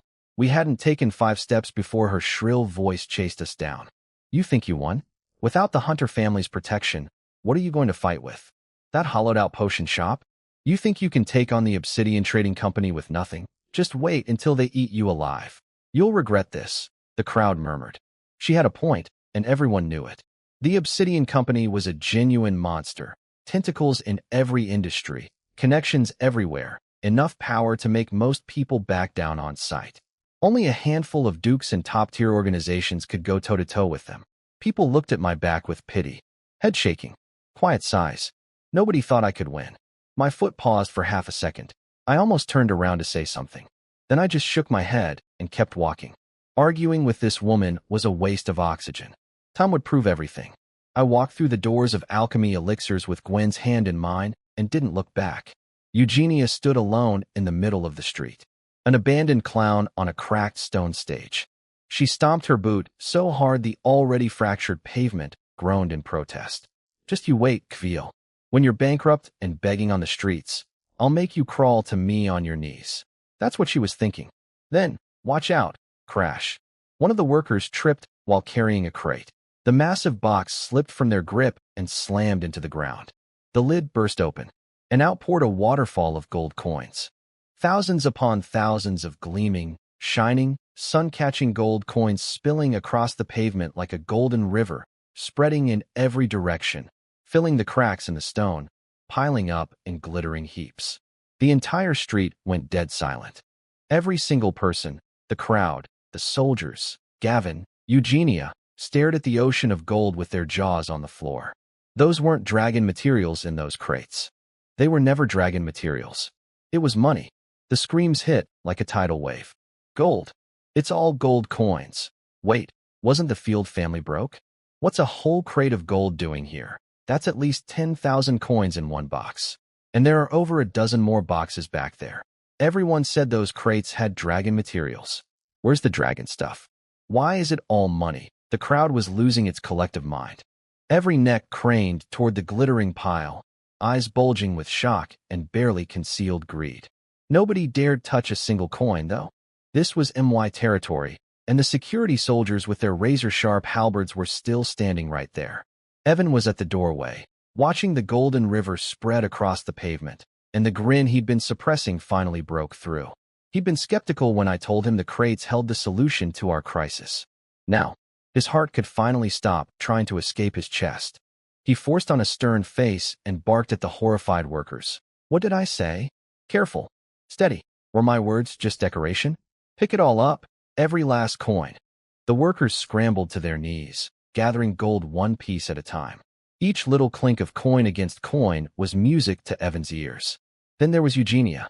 She stared at the golden carpet with a completely blank face. Every drop of blood had drained out of it.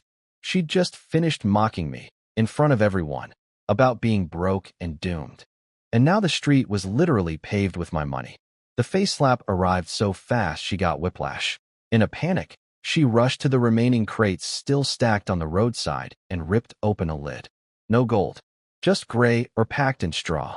Her lips twisted into a vicious, triumphant smirk. She knew it. Everyone look.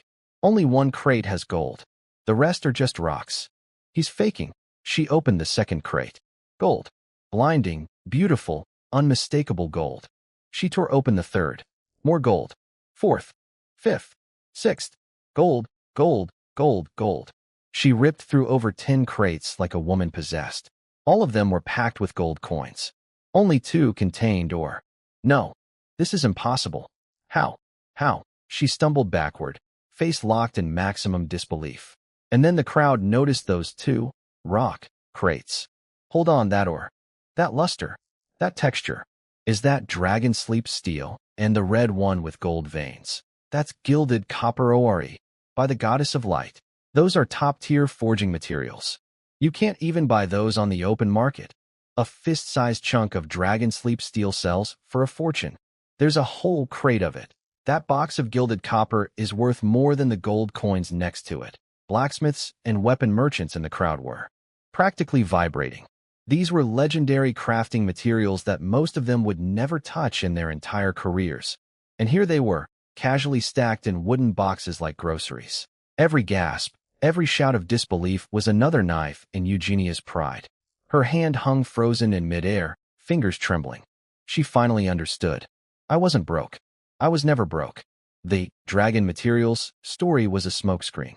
The financial crisis everyone assumed would destroy me? I had the ammunition to fight back the entire time. She'd come here to corner me, to watch me beg, to reclaim the dignity she'd lost 3 years ago. Instead, she'd been played from start to finish. The grand revenge she'd planned had turned into her own public execution. Every pair of eyes in that crowd was staring at her now, and every single gaze burned like a brand. Meanwhile, at the Hunter Duke's mansion, Eugenia's father was having a wonderful day. He was already stressed, buried in damage reports from monster wave attacks on his territory, numbers so bad they made his temples throb. Then his old butler knocked. "Your Grace, the young lady has caused another incident." The Duke's pen froze. His frown could have cracked stone. He listened to the full report in silence. Every detail of Eugenia's public meltdown outside my shop, the unauthorized bet using his name, the dual challenge, the crowd manipulation, when shutting her down, and the grand finale of gold coins raining across the street. He rubbed his forehead and let out the heaviest sigh of his career. His daughter was brilliant, talented, beautiful, hardworking, top of her generation. But she was obsessed with what happened 3 years ago, and it was turning her into a loose cannon. He'd hoped she'd get over it with time. Let her blow off steam, pick a few fights, and eventually move on. 3 years later? Worse. She'd escalated from petty sabotage to making public bets with a Duke's protection as collateral. Without asking him, this girl was going to get him killed politically. The Obsidian Trading Company was currently on the warpath, backed by a legendary tier chairman, and his daughter wanted him to pick a fight with them? For a dragon crystal? Was she trying to destroy the family? He paced his study, boots thumping on the carpet. Send someone. Bring her home immediately. She is not leaving this mansion until further notice. The butler bowed and vanished. Alone again, the Duke slumped in his chair. Had he spoiled her too much? Maybe getting humiliated by me today would finally teach her something. He thought about my father, old Count Field. They'd fought side by side in wars, built a genuine bond. That friendship was why the engagement between me and Eugenia had existed in the first place. But fate had different plans. She became a once-in-a-generation genius. I became the talentless waste everyone pitied. 3 years ago, he could have stopped the duel. He chose not to. He even quietly encouraged it. In his eyes, we were Firefly and Full Moon, not even the same species. And back then, the Field family's potion business was still small time. Not worth the political investment. He thought he was cutting clean. Instead, he'd severed not just a marriage contract, but an entire friendship. Eugenia's 3 years of harassment had turned strained relations into complete strangers. He didn't regret it, but he acknowledged the cost. Not interfering personally had been his last act of mercy toward my dead father's memory. Back at my company headquarters, the top floor had a nice lounge with great views. Gwen was sitting in a tall back chair, both hands wrapped around a glass of something amber-colored with little black pearl-like balls at the bottom. She bit down on a pearl through the straw. Pop! A burst of mild sweetness mixed with creamy warmth spread across her tongue and slid down her throat. Her eyes went half-lidded with pure contentment. This was Magic Pearl Elixir, an alchemical tea drink I'd accidentally invented during potion research. It replenished a tiny bit of magic power and had a mood-soothing effect. The noble ladies of the capital were addicted to it. Some of them literally couldn't go a day without one. Gwen took another sip, cheeks puffing out as she chewed a pearl with a satisfying pop. Her legs dangled off the tall chair, kicking back and forth like a kid on a swing, silver ankle chains jingling softly. The human world has so many delicious things. 300 years. She'd lived 300 years in caves, eating raw monster meat, and never once knew what good food actually meant. Life really is different depending on where, and with whom, you spend it. Then the conference room door across the hall opened, and I walked out, rubbing my aching forehead. Gwen's eyes lit up instantly. She hopped off the chair, skirt tracing a graceful arc in the air, and landed as lightly as a cat. Human, are you all right? Do you need my help? Seeing her face melted half my stress away. I smiled. I looked around to make sure nobody was nearby, then leaned close to her ear. I told you, when we're in public, use my title. If someone hears you calling me human, it's going to raise some very awkward questions. She was in a good mood, so instead of arguing, she just pouted and decided to humor me. She tilted her head, silver hair sliding over her shoulder, and dropped her voice into the most deliberately sweet, maid-like tone I'd ever heard. Understood, young Master Kfeel. That breathy, sugary, dripping with fake innocence delivery hit me like a spell I had zero resistance against. My heart did something very unprofessional. I cleared my throat to cover up the fact that my heart just did a backflip and poured myself a glass of magic pearl elixir. We found a spot to sit down together. The cool, sweet drink helped wash away the tension from the meeting. The shop doesn't need us anymore, I told Gwen. I've laid out all our cards. Best to let the professionals handle it from here. She lowered her eyes and took a long, slightly sulky sip of her drink. I think she was disappointed she couldn't help more. But honestly, she'd already done the most important thing. Her golden treasure hoard had brought my company back from the dead. With real cash flowing again, we could pay off debts, restart frozen projects, and actually fight back against the price war. Money isn't everything, but in business, no money means no anything. As for those 2 crates of dragon sleep steel and gilded copper, those were worth more than gold. They were strategic weapons. My plan was to dangle the forging rights in front of the blacksmith guild. 4 master craftsmen, getting their hands on dragon sleep steel, a mineral mutated by dragon aura with special draconic properties, was like a holy pilgrimage. Every smith dreamed of forging one legendary weapon in their lifetime. For that chance, they'd stand against the Obsidian Company. They'd make a deal with the devil. For the Titan potion distribution, I planned to approach the Adventurers Association, the biggest organization in the human world. A potion that permanently boosts your body? For people who risk their lives daily, that's irresistible. Exclusive purchase rights to Titan potions would make them our most powerful ally. As for the Alchemy Association, I rubbed my temples and decided to keep them as a last resort. I knew those people too well. Inside the Alchemy Association, crazy isn't an insult. It's the entry requirement. There was one guy in there, an alchemist/mage, who was absolutely convinced that drilling holes in your skull would increase casting speed. So he drilled a hole in his own head. He's drilled 3 holes so far. Still alive. Casting speed actually did increase. But not a single other person has dared replicate the experiment, because, and this is important, doing that kills you. Normal people, anyway. Only these lunatics would experiment on their own brains.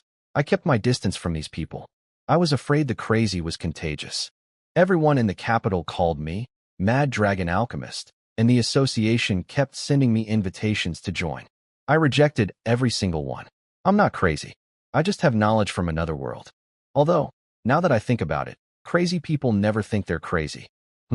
I finished my drink with a loud slurp and set the empty glass down. The afternoon sun was warm and lazy. The streets below were still bustling. It was actually a pretty nice day. I looked at Gwen. She was biting her straw, sucking out the last drops, cheeks puffed like a chipmunk. She noticed me watching and looked up with questioning eyes. Want to go out and explore? I pointed at the window. The capital has lots of great spots. I could take you shopping for some nice clothes, try some street food. The words, street food, hit her like a lightning bolt. Her eyes went supernova bright. She almost said yes immediately, but caught herself. Those purple eyes turned to me first. Are you coming too? That question made me laugh. Of course I'm coming. If you got lost, I'd be in serious trouble. Humph. I would not get lost. She puffed her cheeks indignantly. I had free time, and Gwen needed to learn about the human world. A tour of the capital seemed perfect. The business side was in Evan's capable hands. Me hovering would only get in the way. Let's go then. Her eyes curved into little crescent moons, lips curling up in a smile she couldn't contain. Okay, I held out my hand. She stared at it. Her heartbeat visibly quickened. I could see the faint pulse at her throat speed up. A moment of hesitation. Her pale fingers curled inward, then relaxed, then finally settled softly into my palm. The instant our skin touched, something like a tiny electric current flowed between us. The thing is, Gwen hated being touched by strangers.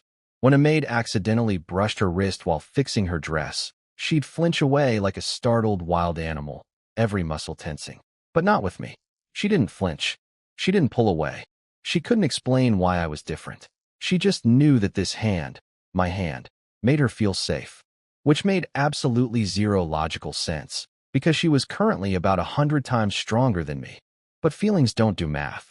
We walked out of alchemy elixirs hand in hand. The afternoon sun poured down from the rooftops, stretching our shadows long across the floor, two silhouettes blending together into one. The sun was setting as our carriage rolled through the tree-lined road back to the manor, everything painted in warm orange light. The inside of the carriage looked like we'd raided every shop in the capital. Bags and boxes were piled everywhere, lace undergarments, elegant gowns, gold-threaded nightdresses, high-heeled boots, silk ribbons, hair clips, gloves, accessories. All for Gwen, but she couldn't have cared less about the fancy clothes. What had her complete, undivided, absolute attention was a palm-sized slice of slime milk cake sitting on a delicate porcelain plate in her hands. She scooped up a tiny piece with a silver spoon, popped it in her mouth, and chewed slowly, cheeks puffing out like a satisfied little hamster. Her eyes drifted half shut, the exact expression of a cat finding the perfect sunbeam. I couldn't stop watching her. The sunset light was framing her face through the window, tracing the line of her jaw, casting soft shadows under those long eyelashes. She looked like a painting, the kind that makes you forget how to think. She noticed me staring, turned her head. There was cream on her lip and the spoon was still in her mouth, and she just looked at me like that. "Human, do you want some too?" She scooped up a big piece and held it right up to my lips. Spoon and all. Normally, this kind of move would have made her ears go red and her brain shut down. But she was so deep in food happiness that all her walls were down. No pride, no awkwardness, just a dragon girl who wanted to share something delicious. That hit me harder than any flirting ever could. I leaned forward and took the whole bite off the spoon. Rich cream, perfect sweetness, soft, fluffy cake melting on my tongue. That is good, she smiled. Genuinely, freely, took the spoon back, and got herself another bite. We sat there in comfortable silence, sharing one piece of cake between us, the carriage filling with sugar and warmth. Gwen, her spoon paused midair. The human world. How does it feel? Are you getting used to it? I kept my tone casual, but I meant the question seriously. She was a silver dragon. She hadn't chosen to come here. She'd been wounded, captured, bought, and dropped into a world she'd never lived in. I wanted to know if she was okay. She looked out the window at the sky, layers of orange and purple blending into the clouds, and actually thought about it. Then she whipped her head back, eyes blazing with excitement. The human world is amazing. There are beautiful things and fun things, and so much good food. I never knew this many delicious things existed. Then she did something unexpected. She put down the plate and leaned toward me. Close. Very close. Close enough that I could feel her warm breath on my face, still carrying traces of sweet cake. Human, can we keep doing this? Days like today, her voice was small, almost fragile, like a child afraid the happy day would end and never come back. Something soft crashed into my chest. I realized, in that moment, that I had absolutely zero defense against this version of Gwen. I reached out and gently brushed a strand of silver hair away from her cheek. My fingertips traced past her ear and came to rest on her shoulder. Of course we can. My voice came out steadier than I expected. Once you're fully healed and your strength is back, I'll take you everywhere. Every corner of the human world. Every food you can imagine and ones you can't imagine. How does that sound? Really? Her eyes filled with actual stars. Her smile stretched so wide it could have lit up the whole carriage. Really, that opened the floodgates. She started talking, more than I'd ever heard from her. She complained about her 300-year menu of survival food, stinking monster flesh that was tough enough to break teeth, half-rotten magical beast carcasses, things that were literally poisonous, but she ate anyway, because there was nothing else. 3 centuries. 3 centuries of that. And she'd never once tasted cake. I listened quietly, responding here and there, watching her face come alive as she talked. She went from complaining to reminiscing to rambling, her voice gradually softening into a gentle murmur. And then her little head tilted sideways and landed on my shoulder. She'd fallen asleep. Just like that. Mid-sentence. No warning. Zero defenses. I froze for a second, then carefully adjusted my position so she could lean more comfortably. I slowed my breathing, afraid even the rise of my chest might wake her. She was still injured, still weak. Today's shopping trip, the confrontation with Eugenia, the emotional ups and downs, it had all taken more out of her than she'd let on. That was another reason I'd stopped her from fighting Eugenia earlier. I trusted Gwen's power, but Eugenia was a genuine Tier 4 prodigy. A real fight could have worsened Gwen's injuries. Her faint, sweet scent drifted up, strangely calming. My own exhaustion came crashing in like a wave, and my eyelids started losing the battle with gravity. The last rays of sunset slipped through the window and painted us both, her peaceful sleeping face, my tired smile, in soft gold. The carriage rocked gently onward. Nothing but the quiet rhythm of wheels and two people breathing in sync. Bond value 40. Current 520/1000 night fell as our carriage pulled up to the manor gates. The reason I lived way out here in the suburbs wasn't some aristocratic preference for peace and quiet. It was practical. I'm an alchemist. My experiments occasionally go wrong. Doing that in the middle of a crowded city would be a very fast way to become the most hated man in the capital. Gwen, wake up. We're home. I gently shook her shoulder. She stirred slowly, mumbling complaints about arriving too soon, eyes still foggy with sleep. I remembered this morning. She'd woken up the exact same way. Disoriented. Half-conscious. Bitey. I instinctively touched the spot on my neck where this morning's mark had already faded. Do all dragons wake up confused and aggressive? No wonder people say never wake a sleeping dragon. Their breath weapon isn't decorative. By that standard, Gwen was actually pretty tame. I chuckled and grabbed a silk handkerchief to wipe the suspicious moisture from the corner of her mouth. Her eyes snapped into focus. She saw what I was doing. I do not drool. She snatched the handkerchief away, face reddening. Sure you don't. That's dragon saliva, technically a priceless alchemical ingredient. Human, are you laughing at me? She was so cute when she was puffed up and indignant that I couldn't help smiling. Then she bit me. Conclusion confirmed through first-hand research. Dragons are indeed aggressive upon waking. At the front steps, Sylvia was waiting under the warm glow of the wall lanterns, her silhouette small and patient. Brother, Sister Gwen, welcome home. That sweet brother in the lamplight melted something in my chest. I walked over and handed her a gift box. Past a jewelry shop. Got you something. Her face lit up like a sunrise. Thank you, brother. You're the best. Then Gwen stepped forward with her own silver ribbon box. This one is from me. Sylvia's eyes went round with delight. Sister Gwen, I love you the most. Gwen actually laughed at that. Real, genuine warmth.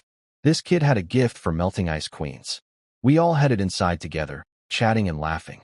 But Sylvia, sharp little thing, noticed the bite mark peeking out from under my sleeve. Her eyes went huge. Yeah, I saw that look.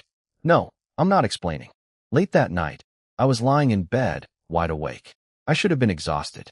The whole day had been crisis after crisis. Business negotiations, public confrontations, emotional roller coasters. My body was begging for sleep, but my brain wouldn't cooperate. Because lying one body width away from me was a certain silver-haired dragon girl. The room was dark, silent. So silent I could hear her breathing, slightly too fast. She wasn't asleep either. Her cool, crisp scent was everywhere. The warmth of her body was close enough to feel without touching. Every nerve in my body was wide awake. Look, I'm a healthy young man with functioning blood circulation. Lying next to a beautiful girl in the dark and maintaining perfect composure? That's not being a gentleman. That's being a statue. And she'd asked to sleep in MY room tonight. She chose to be here. What did that mean? My heart was hammering like a war drum. In the darkness, almost without thinking, my left hand started slowly reaching toward her side of the bed, like an explorer reaching into unknown territory. The instant I moved, Gwen's body went rigid. A bowstring pulled taut. Then two purple eyes opened in the dark, glowing faintly, staring right at me.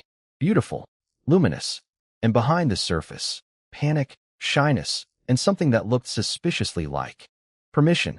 The atmosphere in the room went from quiet to combustible in about half a second. My heart was doing something medically concerning. I pushed my luck a little further, sharp pain in my forearm.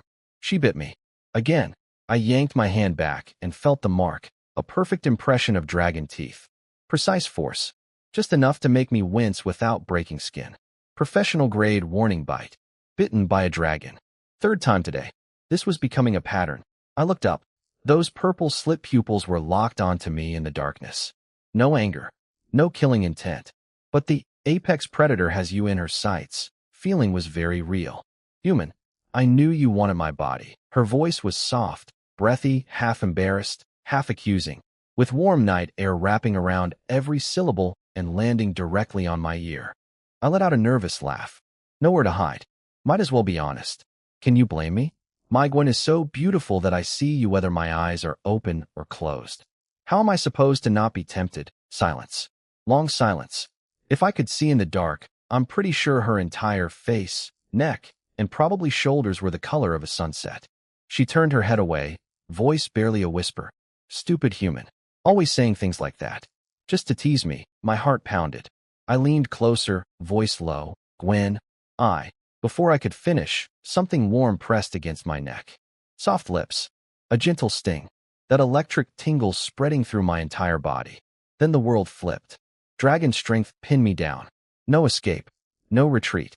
Moonlight caught her eyes. Those purple dragon pupils had gone hazy, tinged with pink, glistening with moisture, carrying an expression I'd never seen on her before. Human, I want you. Her voice was low, trembling, barely controlled, the last wall crumbling. The dragon lance charges again, I suppose. I lay flat on my back, staring at the dragon-carved ceiling, contemplating the mysteries of the universe, the origin of existence, the meaning of life, and the vast, incomprehensible physical gap between humans and dragons. I'd overestimated myself. Dramatically, catastrophically. All those fantasies about riding into battle, dominating the field, matching a dragon blow for blow with human grit and determination? Reality check. I got absolutely, completely, thoroughly destroyed. Total suppression. No quarter given. Not even a halftime break. Gwen was casually perched above me, barely winded, silver hair cascading down and tickling my chest. Her breathing was perfectly steady, not even slightly disrupted, like she'd just finished a light warm-up exercise. She looked down at me, gasping, broken, spiritually departed, and her lips curled into the smuggest little grin I'd ever seen. I'm human. Know your place. I couldn't even argue. I closed my eyes and surrendered to the void. Bond value 500. Current 1020/1000 Dragon Bond. Stage 2 activated. 500 points. The system chimed like a lullaby and my consciousness sank into oblivion. Next morning, I carefully, so carefully, extracted my arm from underneath Gwen without waking her. I moved like a bomb technician defusing a live explosive. I had very good reasons for this caution. If she woke up groggy again and decided she wanted a morning session, my lower back twinged just thinking about it. Dragons are terrifying. I tiptoed out of the bedroom like a thief escaping a heist, eased the door shut, and stood in the quiet hallway. Then I ripped open my status screen. That 500 was staring back at me in all its glory. Normal interactions gave me 30 or 60. Last night, 500. A thought emerged. An absurd, ridiculous, completely logical thought. Is this the Dragon Knight's true growth shortcut? Is the secret to power literally riding the dragon? I stared at the number for a long moment. Then I shook my head with a bitter laugh and moved on. Too dangerous. In multiple ways. Stage 2 effects. Attribute sharing jumped from 10% to 25%. Massive leap. New skills unlocked. Dragon Rider wore armor LV.1. Full body enclosed knight armor made from dragon soul power. Major physical defense boost with magic resistance. Basically, I could tank hits now. Elemental infusion LV.1. Coat my weapons or armor with ice, fire, lightning, earth, or water. Attacks carry elemental damage plus status effects like slow, burn, or paralysis. Dragon Soul Core, talent. Absorb the essence from defeated enemies and convert it into power that strengthens me. The more I fight, the stronger I get. Then the full stat sheet. Every attribute had basically doubled from where it was at stage 1. Strength 72. Spirit 77. Constitution 70. I'd gone from barely tier 2 to solidly approaching tier 3 territory overnight. I also had 6 free stat points from leveling up. Even without actively training, my Dragon Knight class passively absorbed ambient magic. I'd gone up 2 levels just from existing. I looked at those 6 points, thought carefully, then dumped all of them into stamina. Stamina, 65-71 Dragon Knight endurance in prolonged combat, is very important. This is a strategic decision. Absolutely tactical. No other reason. None. I closed my eyes and felt the changes rippling through my body. The 25% boost was no joke. I clenched my fist, knuckles cracked like firecrackers. I threw a punch into the air, and the wind howled past my arm. For one glorious second, I felt like I could take on Gwen in a fight. Then my brain caught up with my fist, and I immediately squashed that delusion. That was just the power high talking. She'd fold me like laundry. I looked down the hallway, 20 meters to the window at the far end. A potted plant sat on the sill. I could see individual fuzzy hairs on the leaves, the veins in the plant structure, like it was right in front of my face. I listened. Through the soundproof bedroom door, I could hear Gwen's breathing. Every inhale, every exhale, the exact rhythm of her sleep. Enhanced senses. All 5 of them. Stage 2 was the real deal. I was so excited I skipped breakfast entirely and headed straight to the training field out back. I needed to test everything. Could I layer multiple elements at once? What did the Dragon Rider armor actually look like? Would it be as cool as those armored heroes from TV shows in my past life? How effective was the Dragon Soul Core at absorbing enemy power? Only one way to find out. The alchemy lab was my sanctuary. Thick walls blocking out the world, crystal lamps glowing softly, the air thick with herbal scents and the faint smell of something slightly burnt. I stood at my workbench in my white lab coat, stirring reagents with practiced hands, watching the crucible bubble and hiss as white vapor curled upward. 2 days had passed since we'd injected that 100,000 gold into alchemy elixirs. Crisis averted, for now. And I hadn't wasted a single second. I'd immediately bought bulk supplies of holy light extract, starlight dust, and several rare ingredients needed for my death energy removal research. None of this stuff was insanely expensive per unit, but I needed a lot of it, and the failure rate during experiments was, let's call it, enthusiastic, but the wasteful burning through materials was paying off. My research was making real progress. I'd even leveled up my potion mastery from 21 to 22 in the process, meaning my fundamental understanding of alchemy had deepened through all that trial and error. This death energy problem was my top priority. On the surface, Gwen seemed fine, eating, sleeping, drooling on my shoulder during carriage rides, all normal. But that gray mist coiled inside her was a ticking time bomb. It constantly suppressed her dragon regeneration. In daily life, not a big deal. In combat, catastrophic. Wounds that should heal in seconds would now take dozens of times longer. Every injury became a window of vulnerability that enemies could exploit. She'd have to fight cautiously, holding back, never going all out. And for a silver dragon, fighting at half power was like asking a bird to swim. And there was a darker fear I couldn't shake. What if the death energy suddenly worsened? Some external trigger, some critical threshold reached, and it all erupts at once? I needed this stuff out of her. Period. During a pause in the experiment, I stretched my stiff neck and looked out at the starry sky. The other headache, the silver dragon materials situation. Ever since word spread that I had a silver dragon, everyone had been waiting for me to sell. And I hadn't released a single scale, not one drop of blood, nothing. People's patience was wearing thin. The Obsidian Trading Company had been first to snap, launching their commercial attack. Their only miscalculation was not knowing about Gwen's personal gold mountain. Right now, Alchemy Elixirs and the Obsidian Company were locked in an all-out trade war, fighting over suppliers, distributors, and clients. Neither side had a decisive advantage. But with my cash flow restored, my business wasn't bleeding anymore. The nature of the fight had shifted. Now it was just about who blinked first. But the Obsidian Company was only part of the problem. The real danger was the forces hiding in the shadows. My refusal to sell any dragon materials was basically poking every powerful buyer in the eye. And when legitimate channels failed, desperate people turned to illegitimate methods. I needed to figure out a way to make this whole silver dragon materials issue just go away.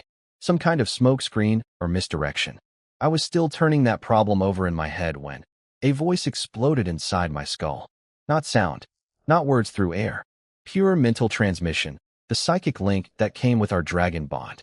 Direct brain-to-brain communication, No distance limit. Gwen. And she sounded scared. Human, be careful. Powerful intruders have entered the manor grounds. They're coming for you. The glass rod in my hand froze mid-stir. A drop of reagent slid off the tip and hit the workbench with an angry hiss. My face went dark. Of course. The one thing I was worried about. Did someone bless my mouth with prophecy or something? Enemies inside my manor. Coming for me. My brain went into overdrive. Who? The Obsidian Company? Some greedy noble? Something worse? While my mind raced, my body was already moving. My eyes locked onto the metal cabinet in the corner, my emergency stash. Combat potions, explosive damage boosters, full stat amplifiers, resistance buffs. The same cocktail I'd used to punch Eugenia 3 years ago. Nasty side effects. I'd be bedridden for days afterward. But if the threat was serious enough to make Gwen sound panicked through our mental link, I couldn't afford to be picky. I sprinted toward the cabinet. 3 meters away. Almost there. The air turned ice cold. A mass of thick, ink-black fog boiled up out of nowhere directly in my path, and a tall figure stepped out of it like something from a nightmare. Gray robe. Hood pulled low. Only a pair of vivid red lips visible underneath. And beneath that loose robe, a figure that screamed, dangerous, in more ways than one. Before I could react, 2 more fog clouds erupted on my left and right. 2 more gray-robed figures materialized, forming a perfect triangle around me. Trapped. Every escape route sealed. I stopped cold. That rotting, decaying aura clinging to them told me everything I needed to know, even before my brain finished connecting the dots. Who are you people? I said, pretending to be shocked. Ha ha ha. The tall woman sauntered closer, voice dripping with seduction. So you're Count Field? Little Kveal? I nodded. No point lying. They obviously knew who I was. Don't be so nervous, little Count, she purred. We're just here to borrow something. Behind her, the 2 men's hands glinted with steel. The unspoken message, borrow, means take, and refusal means blood. She scanned my lab, shelves of bottles, instruments, raw materials, and her flirtatious smile vanished.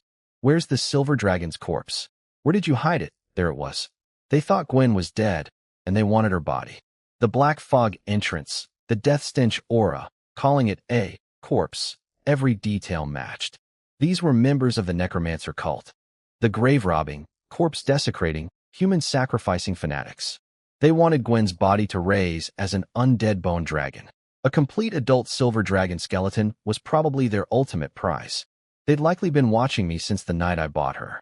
I put on my best terrified face, let my voice tremble just right. If I give you the dragon's remains, will you let me go? Of course, she agreed instantly, smile widening. Yeah, sure. And I'm the goddess of light. These people killed witnesses. They didn't leave loose ends. Whether I cooperated or not, I was dead the moment they got what they wanted. Actually, to necromancers, dead people can still talk. They just reanimate my corpse and interrogate that. I lowered my head in defeat and started walking toward the lab exit. Fine. I'll take you to where I stored the body. 2 steps. Selena, he's lying. A cold, razor-sharp male voice from behind me. He has no intention of leading us to the dragon. Stop him. You're playing games. You want to die. A second male voice, low, gravelly. Damn. How did they see through me? Did my emotions leak through somehow? The thought barely formed before a blast of killing intent hit my spine like a freight train. Cold wind. A dagger, aimed straight at my unguarded back. The gravelly-voiced man had attacked without hesitation. Disagreement? Murder. Very on-brand for a death cult. They hadn't even gotten the location out of me yet, and they were already going for the kill. The tall woman, Selena, just stood there with her arms crossed, smiling. Didn't bother stopping it. Dead or alive, they could make me talk either way. Why keep me breathing? The blade was a heartbeat from my spine. I twisted. My hand shot back and grabbed the dagger's blade bare-handed, stopping it dead. Then, without pausing, I pivoted and drove a vicious side kick straight into the attacker's gut. Boom. The gray-robed man launched backward like a cannonball, slammed into the stone wall, coughed up bloody bile, and crumpled to the floor, clutching his stomach and rolling in agony. Disarm. Counterkick. Less than 1 breath. Total elapsed time. Almost nothing. Selena stared at me, eyes blown wide, and screamed, You're not Kveal Field. Who are you? Selena couldn't process what she'd just seen. Their intel said I was a talentless waste, zero magic, zero combat ability, just an alchemist who played with potions. But that disarm and kick, that was tier 3 speed and power minimum. No potion could do that for a regular human. She was already suspecting I was a body double, a decoy, some kind of noble trap. I am Field, I said coldly. Who else would I be? Then I activated my new toy. Silver light sparked across my right hand and raced up my arm. It spread across my entire body in a heartbeat. Gauntlets, vambraces, chest plate, back plate, pauldrons, gorget, helm, greaves, boots, each piece materializing from thin air and locking into place with mechanical precision. Dragon Rider war armor. The full suit was matte cold silver, all sharp edges and aggressive lines, covered in subtle dark silver dragon patterns that pulsed with ancient light. The fully enclosed helm had narrow dragon eye slits, and from inside those slits, 2 points of crimson light ignited like a predator opening its eyes. The moment the armor completed, dragon pressure exploded outward like a tidal wave. The air turned to concrete. Selena and the remaining gray-robed man staggered backward, faces draining white. Behind me, they could see it, a phantom dragon silhouette looming over my shoulders, staring down at them. Now, I roared and clenched my fist. Dragon soul power surged into my palm and solidified into a 3-meter silver lance wrapped in dragon engravings. The tip hummed with a low, resonant dragon cry. While they were still stunned, hearts frozen, minds shattered by the pressure, I wound up like a javelin thrower, poured every ounce of strength into my right arm, and hurled. Dragon Lance Arts, sky-piercing dragon throw. The lance left my hand and turned into a silver streak that split the air. A visible white cone of compressed air formed ahead of the tip, and the shriek of ripping wind was almost deafening. Dodge! Get out of the... Selena screamed as the lance whistled past her face, whipping her robes into a frenzy. Too late. The silver lance punched clean through the chest of the man I'd kicked earlier, the one still staggering to his feet, and nailed him to the wall behind like a butterfly pinned to a board. The lance shaft vibrated violently, humming. Blood poured down the wall in streams. One shot. One kill. I'd chosen my target carefully. Selena was the strongest, probably tier 5. Throwing at her wrist to miss. The injured man was hurt, disoriented, and still reeling from dragon pressure. Highest success rate. Cut off one finger instead of scratching all 10. With one cultist dead, the pressure dropped significantly. I didn't waste a second celebrating. I bolted for the door. I knew my limits. The Dragon Bond's 25% attribute share had pushed me solidly into tier 3 territory. But Selena and the surviving man were well above that. Selena was at least tier 5. Fighting them head-on was suicide. That kill only worked because of surprise and dragon pressure catching them off guard. I needed to reach Gwen. She was my only chance. 2 steps toward the exit. A massive wave of dark magical energy erupted behind me, the killing intent locking onto my back like a targeting system. Filthy insect. Die, Selena. High-tier mage. Skull-topped staff in hand, dark energy boiling around her.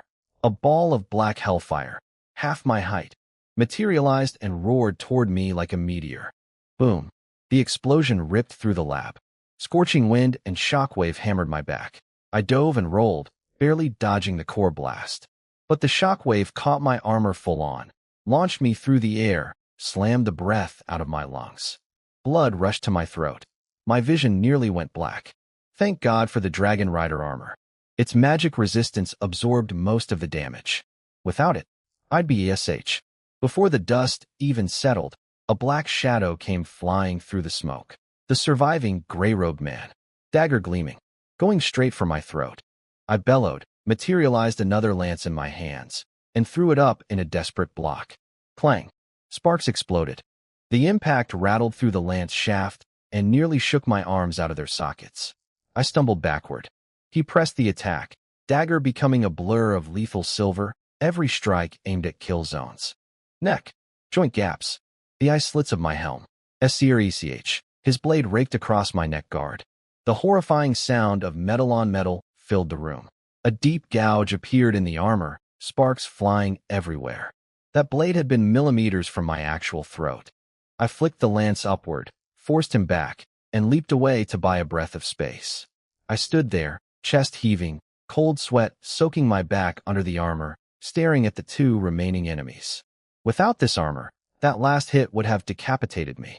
The Necromancer cult had sent a Tier 5 mage and elite assassins after one minor count. But I wasn't their real target. They wanted what they thought was a silver dragon corpse. For that prize, they'd send an army. It doesn't matter who you are, Selena's venomous voice cut through the smoke and dust.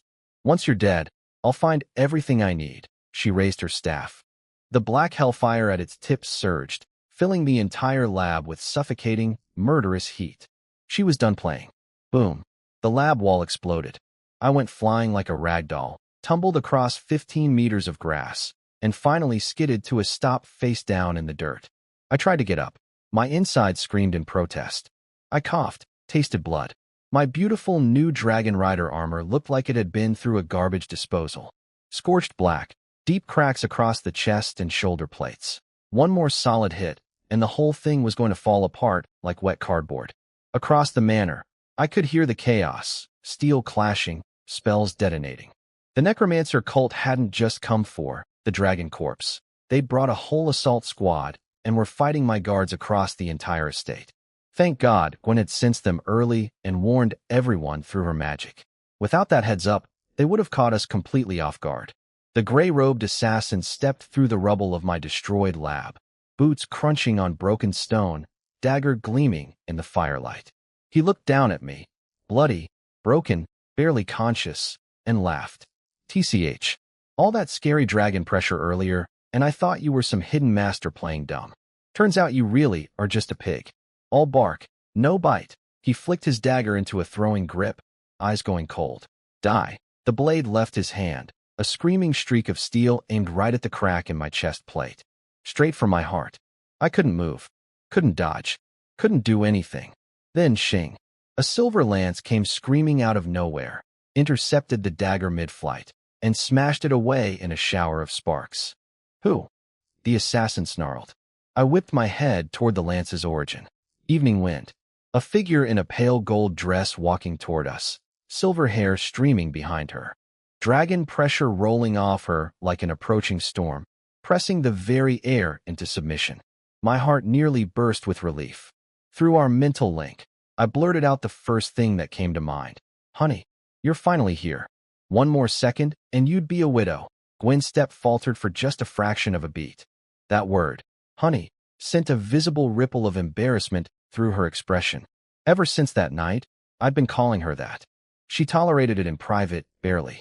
But in combat, in front of enemies? This man had no shame. Clearly, he hadn't been beaten hard enough. Though honestly, even if she'd been a few seconds later, the Dragon Bond's lifelink would have kept me alive. Probably. Maybe. I didn't want to test it. Ran into two pests on the way here, she said coolly. Dealt with them. Took a moment. That was directed at me and at the two cultists. Selena and the assassin went pale. Their comrades, two other members of their team, had been dealt with casually, like swatting flies. Gwen knelt beside me, touched my battered armor, and poured healing magic into my body. Then she saw the blood seeping through the cracks. Her face went arctic. The temperature around us dropped so fast I could see frost forming on the grass. Killing intent poured off her like a physical force. She slowly raised her eyes toward the two cultists. Those purple dragon eyes were glacial. Both of them started shaking. The assassin actually stepped backward, swallowing hard. Selena's knuckles went white around her staff, sweat breaking across her back. Every survival instinct they had was screaming, "Predator! Run!" But Selena crushed the urge to flee. If she failed this mission, the cult's punishment would be worse than death. She convinced herself Gwen was bluffing. All intimidation, no substance. Maybe she was weak like me, just putting on a show. Didn't expect the field estate's deadliest card to be you. Selena forced a confident front. Gwen didn't bother with words. She raised one hand. The moisture in the air froze solid. Dozens of ice spears, each thick as an arm, tips glowing with frigid blue light, materialized out of thin air, hovering around her like a crown of death. She flicked her wrist. The ice storm launched at Selena like a firing squad. ARGH, Selena screamed, staff blazing with dark energy, firing volleys of black fireballs to intercept. Boom, boom, boom, boom. Ice met fire. Freezing cold crashed against scorching heat. Explosions ripped across the open ground. Ice shards and black sparks showering everywhere. After the first exchange, Selena's eyes actually lit up. She'd been right. Gwen's power, while terrifying in presence, wasn't overwhelming in practice. They were roughly even. Gwen's injuries and the death energy still lurking inside her were dragging her down. She wasn't at full strength. Not even close. So here we were. Me, badly wounded and barely standing. Gwen, locked in a stalemate with a Tier 5 necromancer mage. And that assassin? He'd vanished into the shadows. Could be anywhere. Things were not looking great. I pushed myself off the ground, rolled my aching shoulder, and nodded at Gwen. Her healing magic was something else. Having a wife who could do a little bit of everything was seriously convenient. Silver dragons and their ridiculous magical versatility, man. The moment she sensed I was back on my feet, Gwen pulled back the magic she'd been channeling into me and redirected it all at Selena. Her attacks went from dangerous to overwhelming. Ice spears came faster, harder, more precise. Selena's face twisted as the pressure mounted, her magic barrier flickering, dimming, cracking. And then there was the dragon pressure. That invisible weight pressing down on Selena's every movement, making her magic sluggish, her reactions slow. It was like trying to cast spells while swimming through mud. Meanwhile, Gwen was flowing like water, effortless, accelerating, enjoying herself. This was the fundamental gap between a legendary creature and a regular living being. Dragon pressure alone could cripple your fighting spirit before the battle even started. Crack. Selena's barrier shattered. Several ice spears slipped through, slicing her robes, carving bloody lines across her shoulder and arms. The blood froze on contact, stinging, numbing, agonizing. Can't wait any longer, the assassin muttered from the shadows. He'd been circling, waiting, and now he was right behind Gwen, dagger aimed at her exposed neck. Classic assassin logic. Mages are fragile up close. One clean hit, and it's over. Except Gwen isn't a mage. She's a dragon. But he didn't know that yet, and I wasn't about to let him find out. Your opponent is me. I burst forward, lance blazing with crackling blue electricity. Elemental infusion, lightning. My lance intercepted his dagger strike in a shower of sparks. The instant metal met metal, lightning surged through the blade and into his body. Bzzzzzt. His entire body seized up, muscles locking, limbs going rigid. But this guy was experienced. He gritted through the paralysis, kicked off the ground, and retreated. Running? I snarled, blood pumping hot. I ignored the throbbing in my chest and chased. The lance hummed with electric arcs, each thrust cracking like miniature thunder. Dragon lance arts, full aggression, big sweeps, heavy strikes, relentless pressure. The assassin was fast and tricky, weaving through my attacks with practiced footwork. But he'd learned his lesson about blocking. Every time his dagger touched my lance, lightning coursed through his body. That tingly sensation was apparently not something he wanted to experience again. And he was struggling. My lance had reach. His dagger didn't. In a straight-up duel, longer weapon wins, is the oldest rule in combat. Add Gwen's ambient dragon pressure slowing his reflexes, and this assassin was fighting with one hand tied behind his back. A fully armored knight with a lightning lance versus a dagger-wielding assassin? That's not just a weapon mismatch, that's a class counter. I smirked behind my helm. When it was 2-on-1, you were real brave. Let's see how you do in a fair fight. Then his eyes went sharp. He dodged a horizontal sweep, and, whoosh, his body dissolved into a blur of shadow and vanished completely. Shadow step. His trump card stealth technique. My grin died. I pulled my lance in tight. Back straight. Every sense cranked to maximum. He could come from any direction. I flicked a glance at Gwen. She was steamrolling Selena, victory inevitable, and refocused. There, behind me. The killing intent hit my spine like ice water. 25% dragon perception. I couldn't see him, but I could feel his murderous intent like a spotlight in the dark. Dragon-powered spider sense. I spun, lance up, caught his dagger mid-swing. Clang. Sparks and lightning exploded at the contact point. His shadow form shattered, revealing his face, twisted in absolute disbelief. Impossible. How did he detect my shadow step? I grinned. Then I triggered my counter. Dragon Lance Arts. Dragon's Reversal. The lance vibrated with a deep pulse. A devastating shockwave of force traveled through his dagger and slammed into his body like a freight train. Guhh! Blood sprayed from his mouth. He ragdolled backward, crashing onto the grass. I didn't let him breathe. I surged forward, lance tip scraping the ground, carving a shallow trench. My blood was singing. The battle fury had kicked my dragon regeneration into overdrive. The injuries from Selena's earlier attack were actually healing in real time. Dragon recovery was insane. As long as the damage wasn't soul deep, my body just fixed itself. Over at the other fight, Selena's shield had shattered for the third time. She'd been forced to abandon offense entirely, burning all her remaining magic on desperate dodges and flimsy barriers, barely squeezing out a pathetic fireball here and there between Gwen's relentless ice barges. Selena was panting, bleeding from a dozen cuts, robes hanging in tatters. But she refused to give up. In her mind, one thought kept her standing. Just hold on. Once my partner kills the injured knight, it's 2-on-1 again. We can still win. Then, ARRGHHH. A blood-curdling scream ripped through the night. Selena's heart stopped. She looked. Across the field, a battered silver figure stood over her last remaining ally. My lance, wreathed in crackling lightning, was buried through the assassin's chest, the blood-soaked tip jutting from his back. His eyes bulged. He tried to speak, maybe a curse, maybe a prayer, but blood flooded his throat, and all that came out was a wet gurgle. His body convulsed with residual lightning. I twisted the lance. The sound was horrible. Then I yanked it free. He crumpled like a puppet with cut strings, hitting the ground in a boneless heap. Blue sparks still danced across his twitching corpse. I stood over him, swung the lance across my back, and watched the blood drip from the tip onto the dark grass. Drop by crimson drop. Then I slowly turned my head toward Selena. Through the narrow slits of my dragon helm, 2 points of red light met her eyes. Selena's brain flatlined the moment she watched me pull my lance out of her partner's chest.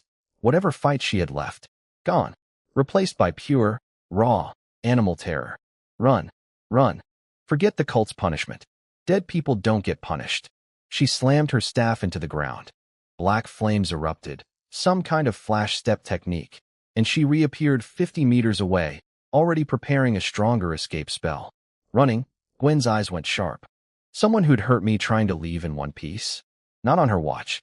She clenched her fist, and the air exploded with hundreds of ice spears, raining down on Selena like a frozen apocalypse.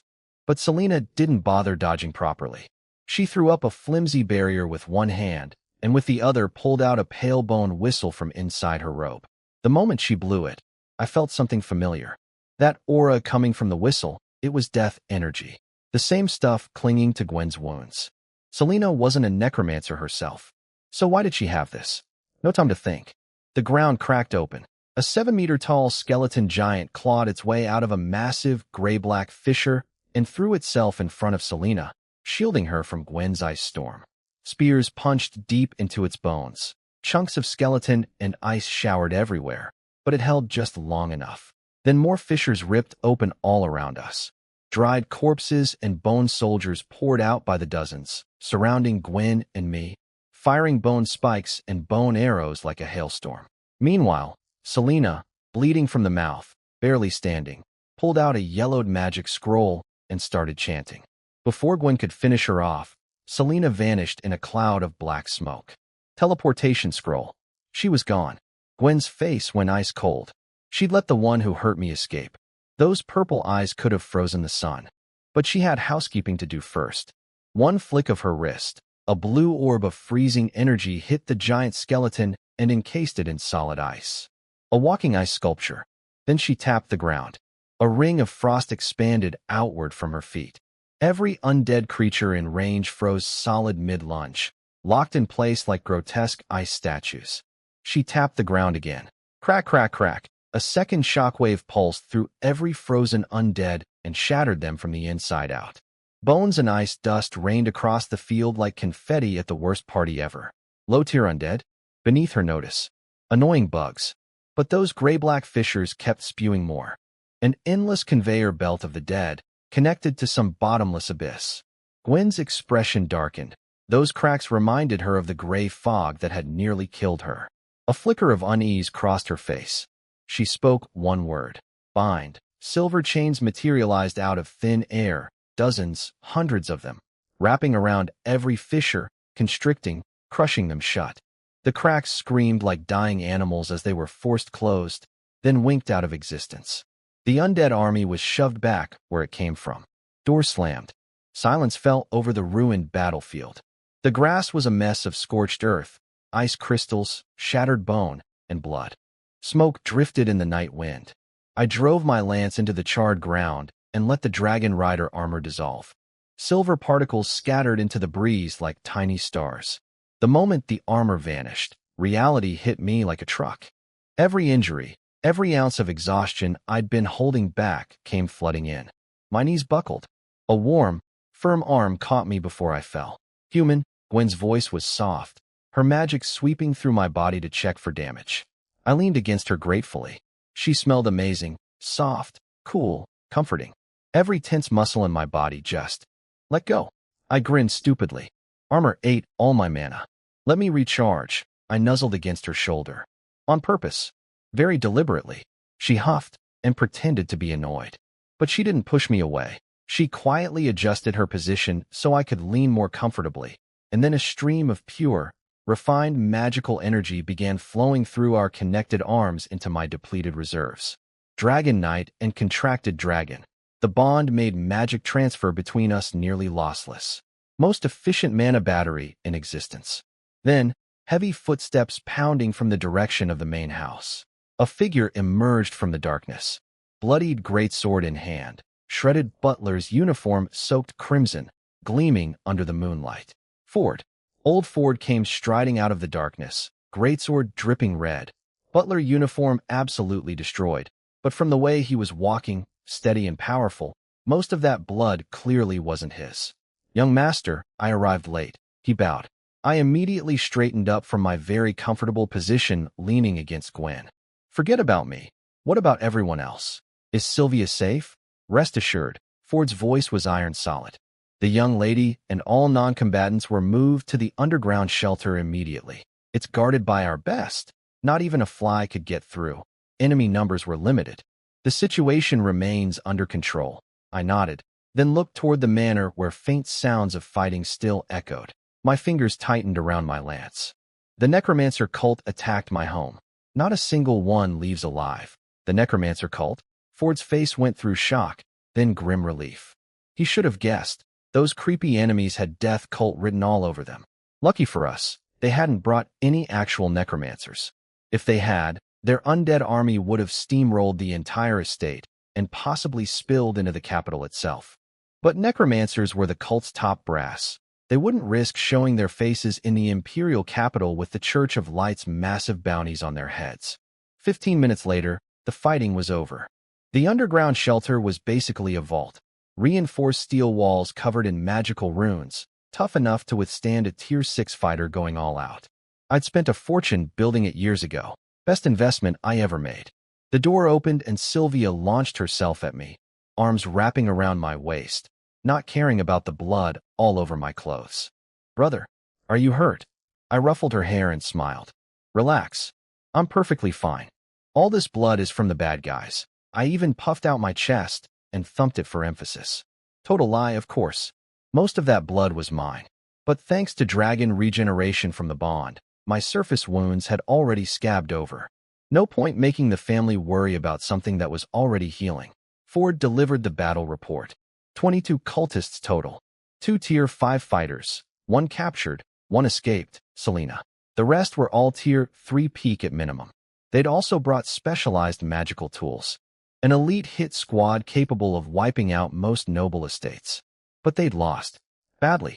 My years of deliberate low-profile living had backfired on them. They'd underestimated the Field family and walked into a meat grinder.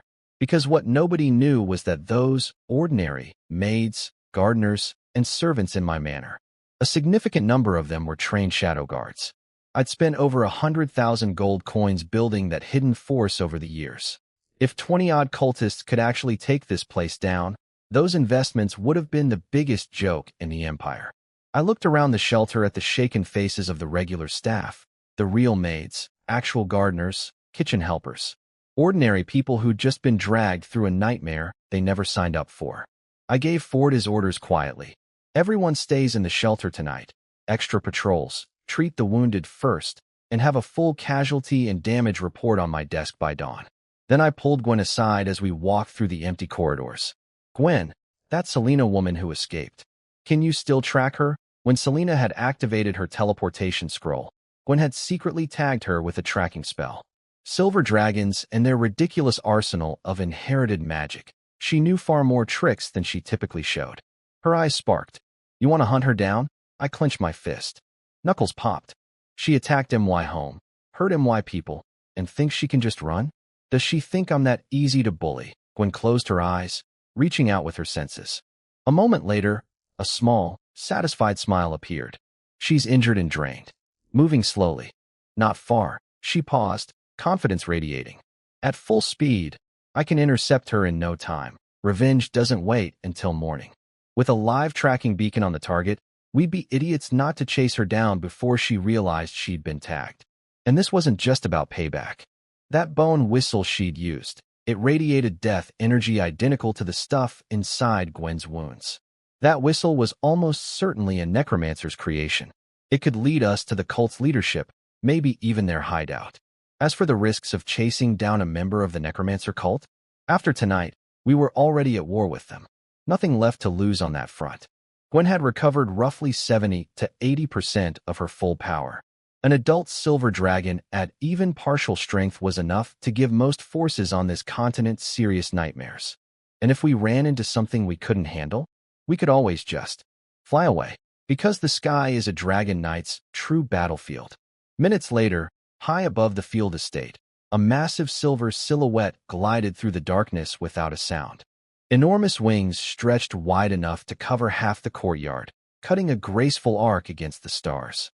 And on that broad dragon's back, standing tall against the howling wind, a silver-armored figure gripping a lance, cape snapping in the gale. That was me, finally riding my dragon the way a dragon knight is supposed to. No pig potions involved this time. Bang, bang, bang. Sonic booms ripped across the sky as Gwen, in full dragon form, smashed through layers of clouds like they were tissue paper. Her massive silver body carved through the atmosphere, shockwaves trailing from her tail. Gwen, slow down. I'm getting dragon sick. I was flattened against her back, fingers white-knuckled around a spine ridge, every muscle in my body fighting the insane G-forces trying to rip me off like a leaf in a hurricane. My ears were ringing, my stomach was doing backflips, and my vision kept flickering to black. She'd gotten so excited about flying again, her first full-speed flight since being injured, that she'd completely forgotten there was a first-time rider clinging to her back. Her enormous dragon head turned slightly, one purple slit pupil finding me, and I caught a flash of genuine guilt. She eased off, wings adjusted angle, flapping slowed, the ear-splitting roar of wind faded to a manageable howl. Human, are you okay? I forgot this was your first time. I lay there draped over her scales, gasping like a fish, waiting for my organs to settle back into their original positions. After a long moment, I managed to pat her scales. Still alive. Barely. Going from ground level to 10,000 meters altitude in seconds. The pressure change, the freezing temperature, the acceleration that had to be at least 12 Gs, would have killed me without the Dragon Rider armor's protective enchantments absorbing most of the punishment. Mental note, I needed to get used to this. A dragon knight who can't handle his dragon's top speed is worse than useless. That's not room for improvement. That's professionally embarrassing. I took a deep breath of thin, freezing air, forced the dizziness down, and slowly stood up on her back. Wind still howling, armor humming with friction, but manageable now. And then it hit me, standing on the spine of a living dragon, feeling her massive muscles ripple beneath my feet with every wing beat, staring down at the world spread below like a living map, forests, rivers, flickering lights of distant towns, all of it rushing past at impossible speed under a sky packed with more stars than I'd ever seen. This was incredible. I spread my arms wide, stopped fighting the wind, and just let it hit me. felt the raw power of it screaming across my armor, the freedom of being completely unbound from the earth. My heartbeat synced with the rhythm of her wings. No gravity, no chains, no ground, just pure, absolute, soul-deep freedom. This was why pilots in my past life were addicted to flying. This romance of the sky, it wasn't just a thrill. It was liberation. I sat down cross-legged on her back, fingers tracing the silver scales that glowed faintly in the moonlight. Thank you, Gwen. You showed me what flying really feels like. No wonder. Creatures born on the ground spend their whole lives dreaming about this sky. I looked up at the bright moon hanging overhead. I'm actually jealous of you dragons. Born with wings that can tear open the heavens. Free to own this sky whenever you want. Silence. Just the soft hiss of wings cutting air. Then, carried on the wind, barely audible. I can be your wings. Huh? What did you say? The wind's too loud. I can't hear. A huffy little snort was the only reply. Then whoosh.